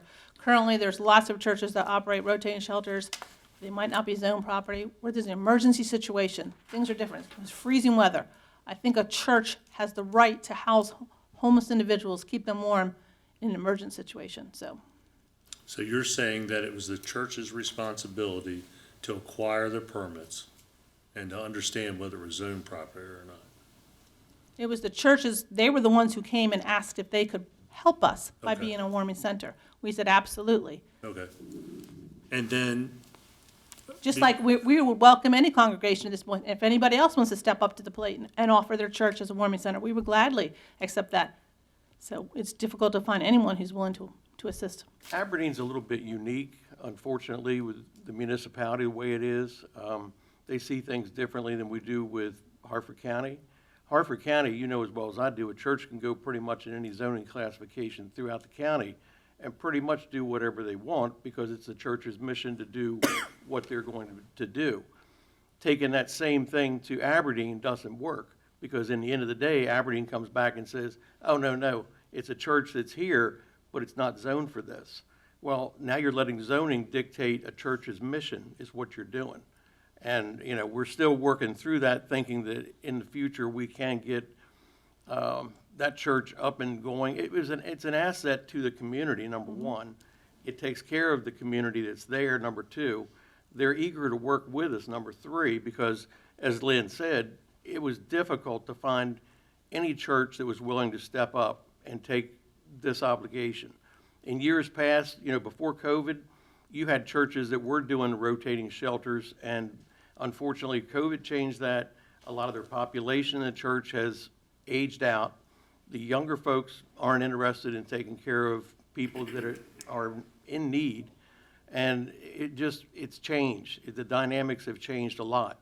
So I'm glad we've got this forum tonight too, because if any other churches, as you said, would like to step up and help out with this initiative, feel free to contact us because we're short on Well, those kind of resources. I'm glad you brought that up because I was just contacted again by our neighbor, Pastor Tillman, who is putting together a shelter in Edgewood, who I understand was supposed to meet today with the administration in reference to some help there with some ongoing He has- renovations there. We have assisted him with a great amount of money in the past. He is. In that building? At the one the one in in Edgewood. Edgewood, yes. In mhm, Edgewood, Yeah, they yes. received I thought community that was a development. new building. Well, This is a brand-new building. I was just there. well, Yeah. they purchased It's- it. They it's- purchased several years ago. We gave them community development block grant funding several years ago. That. Yes. Okay. Now, apparently, some things have happened. The project didn't get completed. I think there was some leak. They were supposed to meet. We're looking at maybe providing some additional funding. The challenge we have with that is federal funding. The project is supposed to have been completed. Now, we're gonna document what the delays are, whether or not we can put any additional federal funding in that is still unclear. Yeah, but the grant specialist that he was to meet with today, he called in sick. He's unfortunately wasn't in today, but we hope to meet with him. We've been in communication with him, and he knows that we're, trying to support him. He knows that unfortunately, because we have to in the past with CDBG funding, it might not be. But you are gonna reach out to him again and try to set Absolutely. something up. No, That's good. Oh, absolutely. Yeah. I think it's already scheduled for next Wednesday. Not with the phone call I had from him today, so, and he said that, he was hoping somebody would let him know, so. Oh, maybe they haven't. They reached out to Yeah. me to see if I was available. Yeah. I think it's next Wednesday. It's on my calendar, so, That's awesome. yeah. No, we work really closely with him. Okay. Hey, I'm sorry, Ms. Imhoff? Good evening. So historically, the Welcome One shelter was for single males only. Is that still accurate? They've had women there for about 10 years now. Is it just single adults, though? Single adults, Yes. correct. Then we also have the Anna's House Emergency Family Shelter and the Harford Family House Emergency Shelter, which accept women and children. So the Anna's House Emergency Shelter, I know, is typically for people who are experiencing homelessness, and they typically get assigned there for 6 months. At one point, it was 2 years, and they only have 6 I bedrooms. think they have some emergency beds now, and so does Harford Family House, How Emergency many Family. does Harford Family House have? I'm not sure. I'm not 100% sure, honestly. How about Welcome One? How many beds are there for females For females, right now, it's 8, 8. and males? 33 minus 8. So they have a total of 33 beds. 25. And what we have found, they are undergoing expansion, as you know. I but- was gonna say yes. And so that should be done. That's, I think, out for bid now. But we do have, it's almost largely adult single males, particularly in the freezing weather. But the only family shelter is Anna's House. And Harford Family House has emergency family shelter as well. And it's in a large room or in a separate family? I think they're in a sort of apartments at Harford Family House. Because they had permanent supportive housing for a long time. Is that what they're using for their emergency shelter?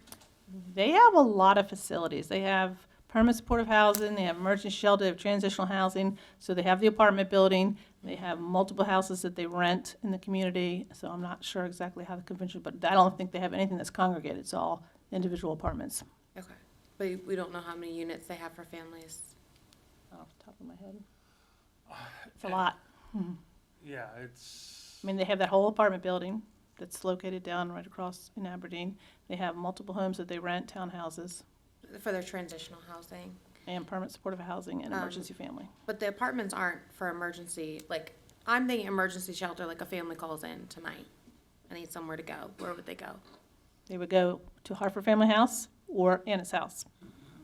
There's no beds. We don't have a wait list for family housing, for families, I don't think, at this point. So whatever beds they're providing, I think they're meeting the need. Okay. I think that calls for some more discussion. Obviously, I have a lot of experience as a social worker in the community. And I can assure you, at least over the last 8 years, there have not been enough beds. So I'd be kind of curious to see how we could capture that data. I would reach out, again, the Hartford Community Action, she does all the coordinated entries, so then they keep the wait lists. So I'm sure they can provide that detail. Ms. Robert? Yes, so, and I guess I'm gonna tag on Ms. Imhoff. I would like to know, with the shelters that you have and the churches that you may be using, what the capacity is in each of those facilities, so that we can see, because I'm fully aware that some of them are full. I speak to the Harford Community Action Agency a lot. And so in looking at that, what does that look like for you? Like, I want to see the numbers on how many. Again, the Harford Community Action Agency might be a better fit here to discuss this. They're the ones who have the shelter counts. They're the ones who do the coordinated entry. We really don't do any of that. But what I can tell you is they have, they start off with they keep a by name wait list for individuals. I know they have weekly or bi-weekly case counseling when they're trying to make the placements. So I think they could speak to exactly, they keep the bed count, they have access to the HMIS system. We don't have any of that. We're not the continuum of care lead. That is the Harford Community Action Agency. They receive the federal funding for the continuum of care grant, so they've had that for about 10 years now, since 2017, that Harford County doesn't really have that. We don't have that access, we don't have that information. We fund those organizations with grant and aid, with money, but they would probably be able to answer all those questions as far as bed nights, shelter, how many, what's available, what the placement is, what's the wait list is. Again, we don't really have access If to they that. were to advocate for more of those hotel stipends, would you oblige that? If who would? If Harford Community Action Agency came to you and said, we need more hotel. Harford motel Community beds." Action Agency met with us last year when they were the ones that said they didn't want the motel vouchers. They recognized that they were being abused. So that's where we came with the idea that, well, we need to do something different. Let's work on having a warming side or mask. So, yeah. I was advised that was part of it, but Yeah, no, we defer to them. They're the experts, and they're the ones who said this isn't working. We need to do something. Let's get rid of the motel vouchers. so for all those middle of the night people, right? The people who may be at 2 a.m. saying, it is really, really cold and I need help. And you said they can reach out to law enforcement, right? And then they reach out to you. And then how do they get from point A to point B once, there's no busing, there's nothing out there? How do they get to the actual shelters? Previously, for the last couple of years that I've done it, when they made contact with law enforcement always took them unless they were, relatively close. We've had a great relationship with law enforcement doing that over the last couple of years. Okay. And my next question is, so then they leave at 7 a.m. in the morning, and then they want to come back In the hotels, that's a big difference. In the hotels, they don't have to leave and they're unsupervised. Okay, so we're putting them in hotels. This is Yeah. where, okay, so. When we were putting them in hotels, we would put them in, and then they're unsupervised. Once they get into that hotel, they're there, they're on their own, as long as the plan is activated. Then when the plan is deactivated, they have to leave the hotels. Okay, but if we're not using hotels, correct, anymore, right? So it would So- operate the so- same as the emergency shelter. So during the day, they have to exit the shelter. They go to, the day programs at the epicenter of Edgewood is one. There's several places they go. They come back in the evening, assuming the freezing weather plan is still activated. They can go back to the same shelter? Or do Correct. they have to- That's what my question was, or do they have to re-register and et cetera? That's where I was at. Okay, yeah, I think I agree there needs to be further discussion, so. Mr. Bennett?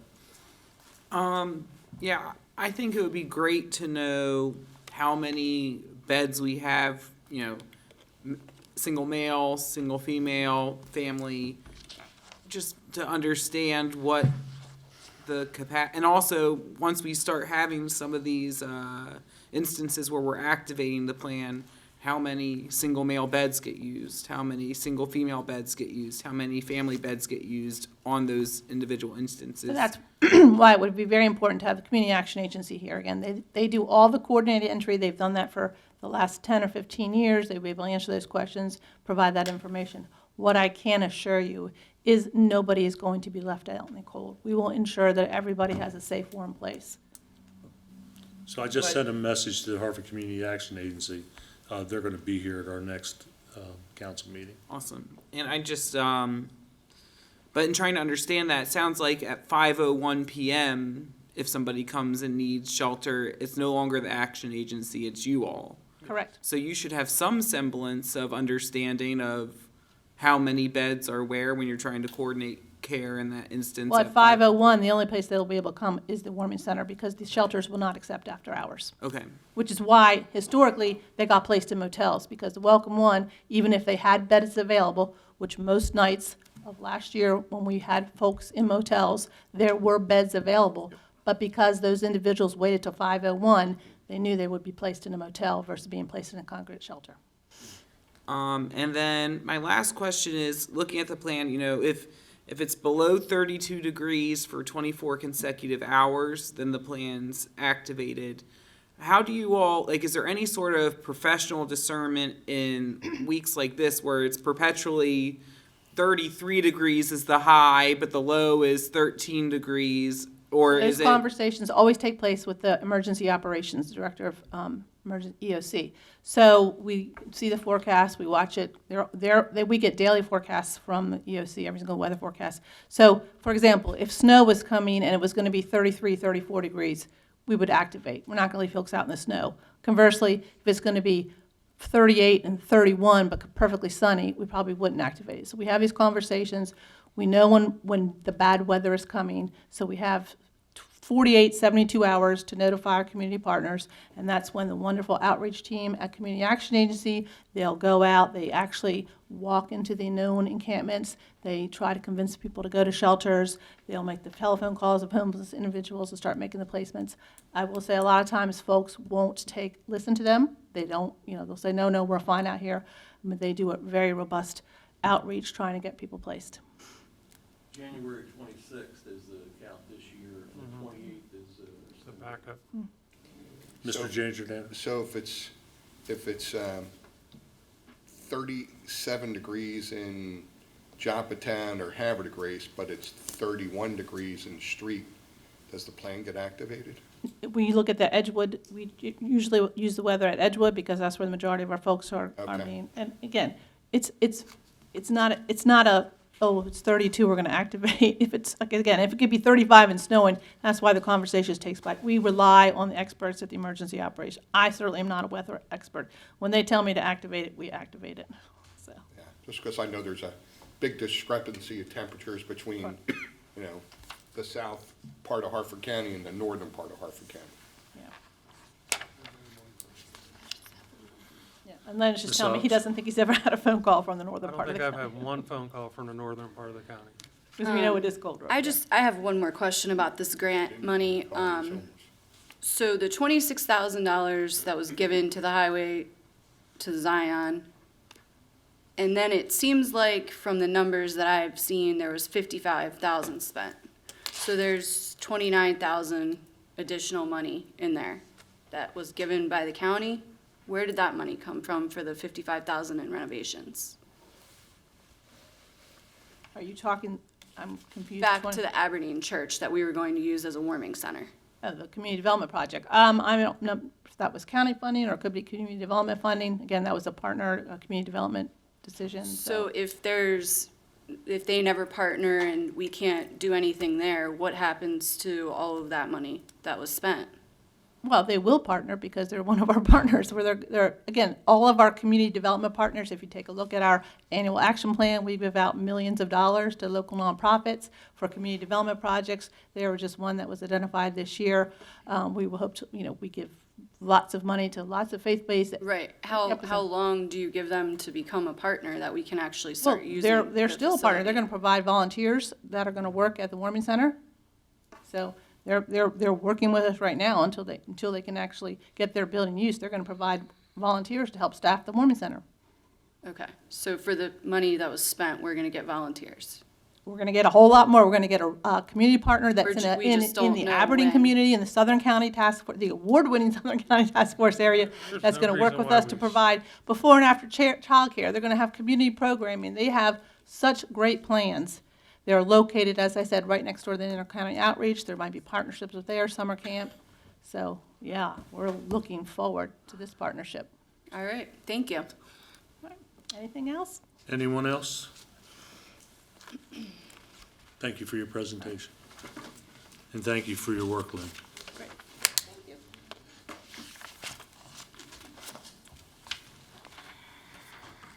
Agenda number 7, approval of minutes, public hearing December 2nd, 2025. Legislative Day 25-030, December 2nd, 2025. Are there any corrections to the minutes? There being no corrections, the minutes stand approved. 8, introduction and consideration of resolutions, Resolution 04025, interest rate of redemption. May I have a motion? Council President, I move to approve Resolution 040-25. May I have a second? Second. Thank you, Mr. Riley. It's been moved and seconded to approve Resolution 04025. Is there any discussion? Ms. Dixon? Mr. President? Aye. Mrs. Robert? Aye. Mrs. Imhoff? Aye. Mr. Giangiordano? Aye. Mr. Riley? Aye. Mrs. Bolsados? Aye. Mr. Bennett? Aye. There being 7 votes in the affirmative, 0 in the negative, Resolution 04025 is hereby approved. Resolution 04125, Economic Development Opportunity Loan Fund, RPM Tech LLC. May I have a motion? Council President, I move to approve Resolution 041-25. May I have a second? Second. Thank you, Mr. Riley. It's been moved and seconded to approve Resolution 04125. Is there any discussion? Mr. Giangiordano? So, I actually went out today, RPM, met with the owner, and Tara in the audience over here, and I think I spent 2 hours going through. They gave me a full tour of the facility, of what the barn's gonna look like, and the work that they already did on the barn, the facility. Just saw some of the different projects they're working on, met some of the employees out there, some of the different projects they're working on. One that was pretty interesting was the warmer of the food for, kind of like a senior center type thing, where they're great meals, but they're warmed in these specific ovens that are, can't catch on fire really because they're low temperature. But just a lot of different things that they're working on, and the progression of his business from starting out to 425 square feet, to 900 square feet, to 1,100 square feet, to taking over the basement, to then moving over to where Benfield Electric was, buying that building over there, and just keep expanding. Number of employees, I think she said they've got like 16 employees, planning on adding some more employees over here. They've hired some high-end people still, and we were talking about, it was good because they were looking at apprentice over there. So really, I was glad that I went. I saw that they were on the schedule today, and I wanted to go out to take pictures and to talk about that, and they're really excited. I'm really excited. I saw the barn that they've already spent a bunch of money working on, and they're gonna put offices in there and everything. But some of the truss, and you guys might find this interesting, were from 1950s and 40s, where they were curved wood, like laminated and arched, and it was really interesting. He said a lot of barns weren't built that way, so they kept the integrity of that. They shored it up. So anyway, I'm looking forward to saying yes on this, and just wanted to let all my other council colleagues, know that as part of the economic development, I really appreciate this, and I'm moving forward to approve it. So, thank you. Thank you for your input. Anyone else? Ms. Dixon? Mr. President? Aye. Mrs. Robert? Aye. Mrs. Imhoff? Aye. Mr. Giangiordano? Aye. Mr. Riley? Aye. Mrs. Bolsados? Aye. Mr. Bennett? Aye. There being 7 votes in the affirmative, 0 in the negative, Resolution 04125 is hereby approved. Resolution 04225, Notice of Sale Refunding Bond Series B Resolution 2026. May I have a motion, please? Council President, I move to approve Resolution 042-25. May I have a second? Second. Thank you, Mr. Riley. It's been moved and seconded to approve Resolution 04225. Is there any discussion? Ms. Dixon? Mr. President? Aye. Mrs. Robert? Aye. Mrs. Imhoff? Aye. Mr. Giangiordano? Aye. Mr. Riley? Aye. Mrs. Bolsados? Aye. Mr. Bennett? Aye. There being 7 votes in the affirmative, 0 in the negative, Resolution 04225 is hereby approved. Resolution 04325, Notice of Sale CPI Series A Resolution 2026. May I have a motion, please? Council President, I move to approve Resolution 043-25. May I have a second? Second. Thank you, Mr. Riley. It's been moved and seconded to approve Resolution 04325. Is there any discussion? Ms. Dixon? Mr. President, Aye. Mrs. Robert, Aye. Mrs. Imhoff. Aye. Mr. Giangiordano. Aye. Mr. Riley. Aye. Mrs. Bowl Saddles. Aye. Mr. Bennett. Aye. Being 7 votes in the affirmative, 0 in the negative, Resolution 04325 is hereby approved. 9, introduction of bills, we have none. 10, introduction and consideration of amendments, we have none. 11, call for final reading of bills. Bill 25016, Animal Shelter. May I have a motion, please? Council President, I motion that Bill 25-016 be approved. Thank you, Ms. Robert. May I have a second? Second. Thank you, Ms. Imhoff. It's been moved and seconded to approve Bill 25016. Is there any discussion? Ms. Dixon? Mr. President, Aye. Mrs. Robert. Aye. Mrs. Imhoff. Aye. Mr. Giangiordano. Aye. Mr. Riley. Aye. Mrs. Bowl Saddles. Aye. Mr. Bennett. Aye. There being 7 votes in the affirmative, 0 in the negative, Bill 25016 is hereby approved. Bill 25017, Finance and Taxation. May I have a motion? Council President, I move to approve Bill 25-017. Thank you. May I have a second? Thank you, Mr. Riley. It's been moved and seconded to approve Bill 25017. Is there any discussion? Ms. Dixon? Mr. President, Aye. Mrs. Robert. Aye. Mrs. Imhoff. Aye. Mr. Giangiordano. Aye. Mr. Riley. Aye. Mrs. Bowl Saddles. Aye. Mr. Bennett. Aye. There being 7 votes in the affirmative, 0 in the negative, Bill 25017 is hereby approved. 12, enrollment of bills, Bill 25016 and 25017, service text finally passed.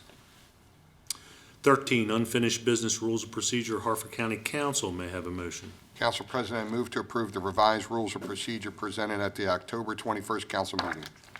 May I have a second? Second. Thank you, Mr. Riley. It's been moved and seconded to approve the rules of procedure of Harford County Council. Is there any discussion? Mr. Bennett?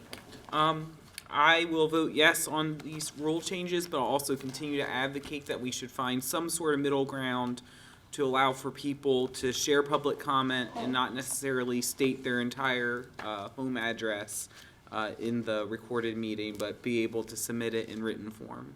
Thank you, Mr. Bennett. Anyone else? Ms. Dixon?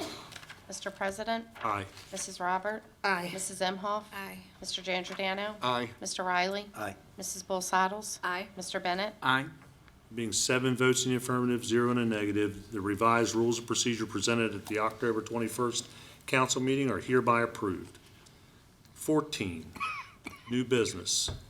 Request for special legislative session day, February 3rd, 2026, at 2 p.m. for a bond sale.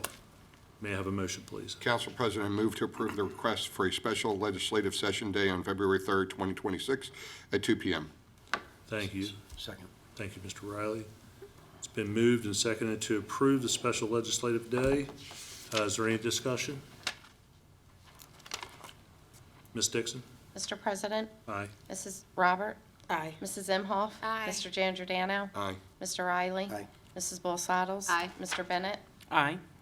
There being 7 votes in the affirmative, 0 in the negative, special legislative session day on February 3rd, 2026 at 2 p.m. is hereby approved. Cancellation of legislative session day, December 16th, 2025. It's apparent to me that many of my colleagues will be leaving either tonight after this meeting or tomorrow morning early to attend the Mako legislative session in Cambridge for the next 2 to 3 days. And based on that, based on the fact that we have a light agenda moving forward, I propose, and the holiday, I propose to cancel the 16th legislative day. So may I have a motion? Council President, I move to approve the cancellation of the December 16th legislative session day. Thank you. May I have a second? Second. Thank you, Mr. Riley. It's been moved and seconded to cancel the legislative session for December 16th. Is there any more discussion? Ms. Dixon? Mr. President, Aye. Mrs. Robert. Aye. Mrs. Imhoff. Aye. Mr. Giangiordano. Aye. Mr. Riley. Aye. Mrs. Bowl Saddles. Aye. Mr. Bennett. Aye. There being 7 votes in the affirmative, 0 in the negative, the cancellation of the December 16th legislative session day is hereby approved, and our next legislative session day will be January the 6th. Agenda number 17, comments and input from attending citizens. Ms. Dixon, do we have anyone signed up? We do, Mr. President. We have two this evening. John Malamo, followed by Jim Webb.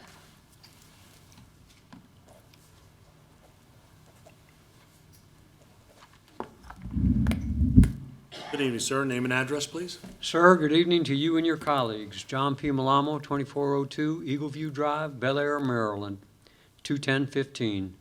Reviewing the second part of Bill 2512 in part, as part of the negotiation process, each representative unit may propose in writing one amendment to Chapter 38 of the County Code.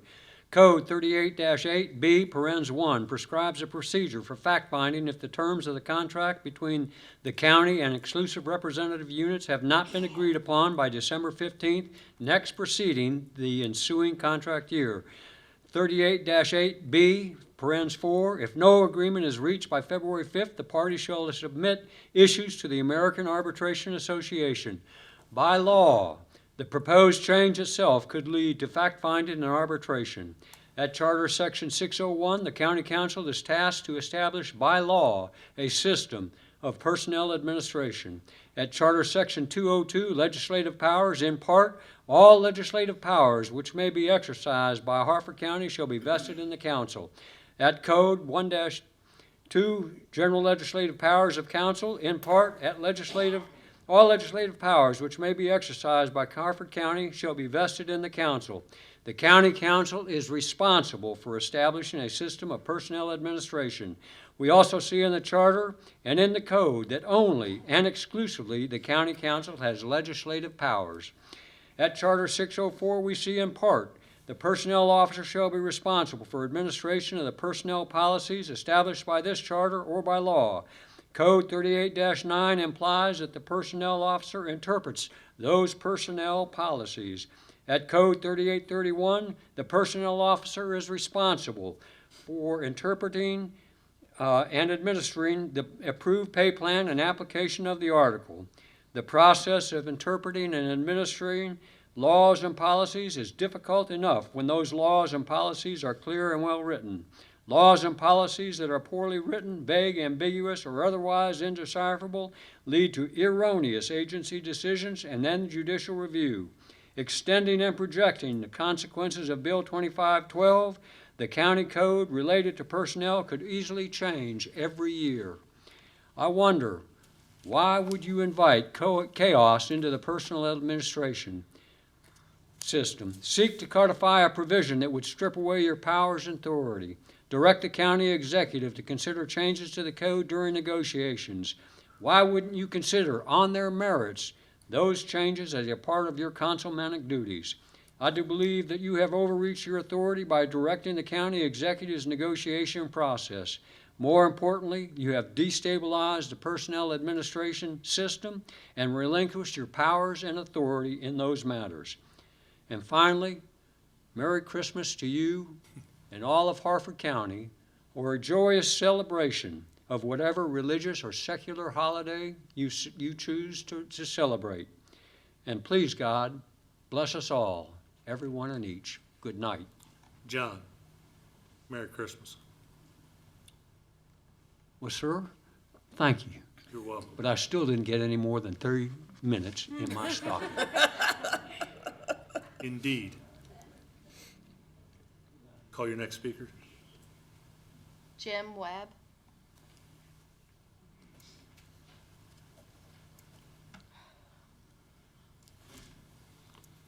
Good evening, sir. Name and address, please. Good evening. My name is Jim Webb. I live at 329 Bynum Ridge Road, Forest Hill, Maryland, 21050. The reason why I'm here tonight is the Mom Pod Trail extension.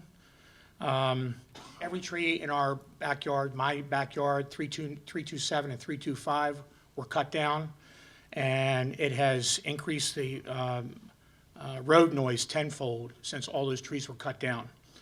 Trash from the roadway comes into our yards. Bikes and walkers periodically go through our yards, which we didn't have that before all the trees were cut down. There was a series of ponds that were installed, okay? Especially when there's no rain for a period of time, it's only going to invite mosquitoes.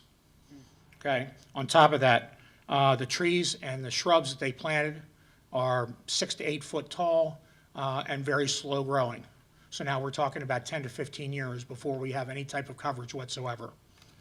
An 8-foot privacy fence was put up on closer to Bynum Road for those houses coming off the off-ramp of Water Tower Way. I have contacted Mr. Magnus numerous times about this issue. His solution was to plant, the small amount of trees and shrubs that they have there. On top of that, he said they were going to, plant 11 more trees / shrubs and whatnot.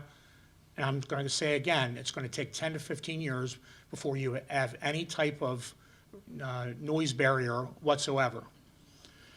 I've given him a couple of easy solutions. Number one, the giant arborvitaes, if they planted a row of those in our backyards, okay, they grow 2 feet a year. That would, after a couple, 3 years, that would give you the noise reduction and a barrier for people coming onto our yards. Or a privacy fence like they did up there by Bynum Road. If any of you lived on these properties, you would be upset with every tree being cut down without adequate solution. I've dedicated 30 years of service to Harford County as a teacher and a coach. My expectation is that Harford County do the right thing and correct this problem. So, Mr. Webb, thank you for your input and your comments. Mr. Riley just informed me that he's already working on that and advocating for some changes there. The fence.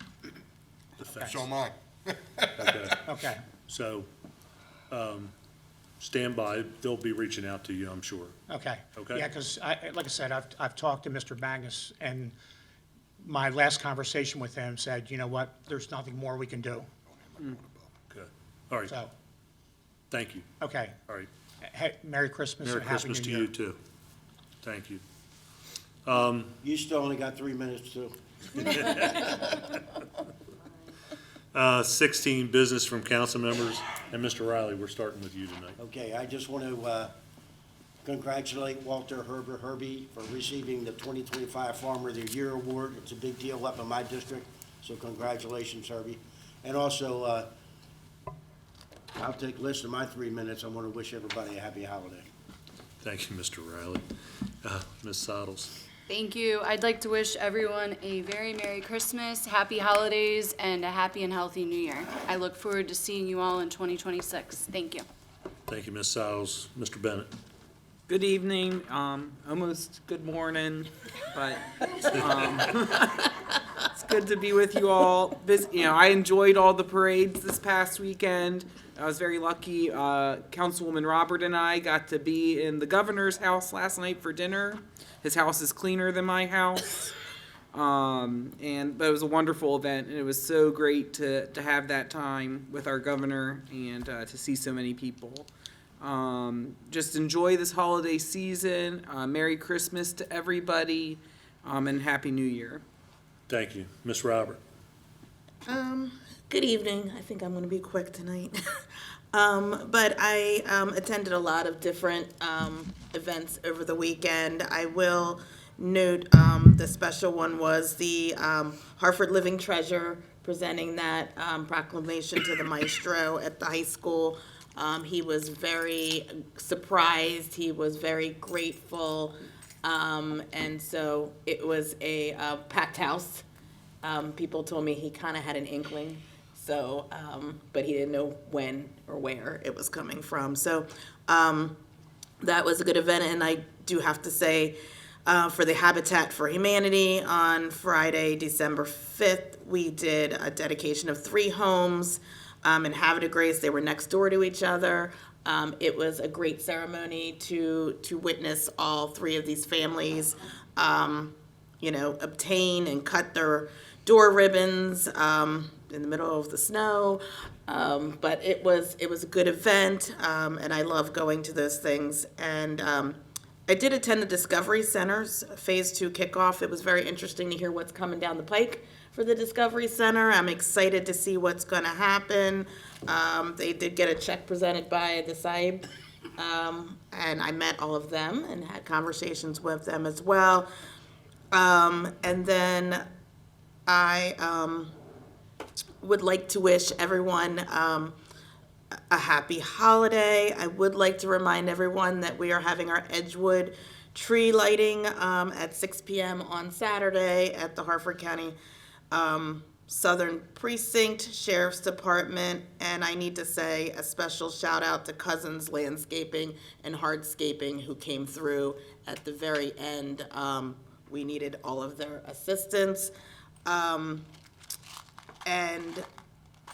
on Friday, we went to the 25th anniversary of the University of Maryland Upper Chesapeake Medical Center to give celebration and thanks for all their services. And I'm going to thank them again because my husband's been there since Sunday and they are doing a wonderful job trying to figure out what is wrong with him. So I'd like to give a special thank you to them right now. Thanks. Thank you, Ms. Robert. Ms. Imhoff? Good evening. So this past week, I was able to welcome Moonlight Collective Studios in Abingdon, which is a network of women-owned businesses focused on self-care, wellness, and community. They celebrated their grand opening and ribbon cutting. I then also, with several of my council members, was able to celebrate the opening of Homeward Bound Veterinary Services on their second location here in Bel Air. On December 4th, I was honored to attend the Harford County Sheriff's Office commencement ceremony and celebrate the graduation of the 40th class of law enforcement officers. It was inspiring to witness their commitment to public service and the beginning of their careers in protecting our community. Upcoming events, Saturday, December 12th, Housing Community Services, Office of Disability Services will be hosting an inclusive winter wonderland from 10 a.m. to 2 p.m. at Edgewood Activity Center. And on Sunday, December 14th, the Harford County Humane Society will be hosting its Jam the Van donation drive from 12 to 3 p.m. at Redner's Market in Bel Air. Their full wish list is available on the Humane Society website for anyone who would like to contribute. I would also like to take this moment as we conclude our final meeting of the year. I want to take a moment to sincerely thank the members of District B for the opportunity to serve. Your input, questions, and conversations truly guide the work I do each day, and I'm grateful for the trust and engagement. I wish everyone a safe, happy, healthy holiday season, and I look forward to serving you in the coming year. Thanks, Ms. Imhoff. Mr. Janjardine? Thanks, Council President. Couple things real quick. Homeward Bound Veterinary Services, it was, like I said, second location, so it was nice to see all the couple dogs there and everything. A couple of my colleagues were there, did the commencement ceremonies for the entrance level 40 for the Harford County Sheriffs, did the Upper Chesapeake ribbon cutting for 25 years. There was one gentleman that was there for 50 years, so hopefully we'll get to do something for him too. Kebab Corner, their grand opening, they've been there for a year, so that was their anniversary. Winter's Bel Air Farmers Market and Bel Air Holiday Market are both on Saturday up at the courthouse. And then Winter Wonderland's going on in Bel Air, carriage rides, and also the train garden at the Mount Arafat Lodge is ongoing. And I wish everybody a Merry Christmas, Happy Hanukkah, and any other denomination out there. I hope you guys have a great holiday and Happy New Year. Thank you. Thank you, Mr. Giangiordano. So, business from the president. Ribbon cuttings, we went to Aberdeen for Watchtower Brewing Company's ribbon cutting, and it was absolutely a huge event. It was also a recognition of a roadway there, too. And then last night, we had the pleasure of attending the opening for the Aberdeen's Omni Center, which is a medical facility that is set up by Dr. Chadre, and also an assisted living facility as well. I think they do some vascular surgery, so there's some wound care there as well. That's the old Aberdeen High School that was pretty well gone, And they made a significant investment in that piece of property to make it look like it does today. So I want to congratulate them as well. I spoke a couple of times already about the APFO Advisory Board meeting, but I think it's important to know that there's always a minimum of 12 people in attendance there. And it's the Treasury, Robbie Sandless is there, Planning and Zoning, Dilk, also the school board and some other folks from the Harford County Public Schools are there. We talk about, enrollment numbers. We talk about issues as far as capacity. We talk about new renovations for roofs and everything else. So it's a packet of information that you all receive and you'll find very, very informing and interesting.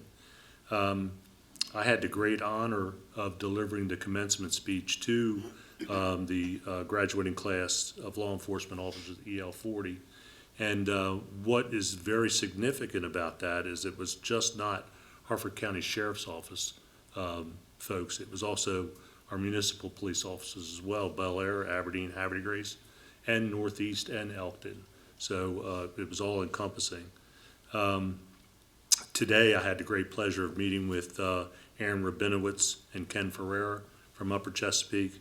We talked about a number of concerns that I hear from time to time, but also a tremendous amount of success stories as well, and some of the great things that they're doing at Upper Chesapeake and in the Aberdeen facility, and future growth for the Aberdeen facility that's actually coming fairly soon. So that was also a great meeting. And as I said, tonight and tomorrow morning, we're going to the Mako convention. And I just want to take the time to wish Tommy good health, number one.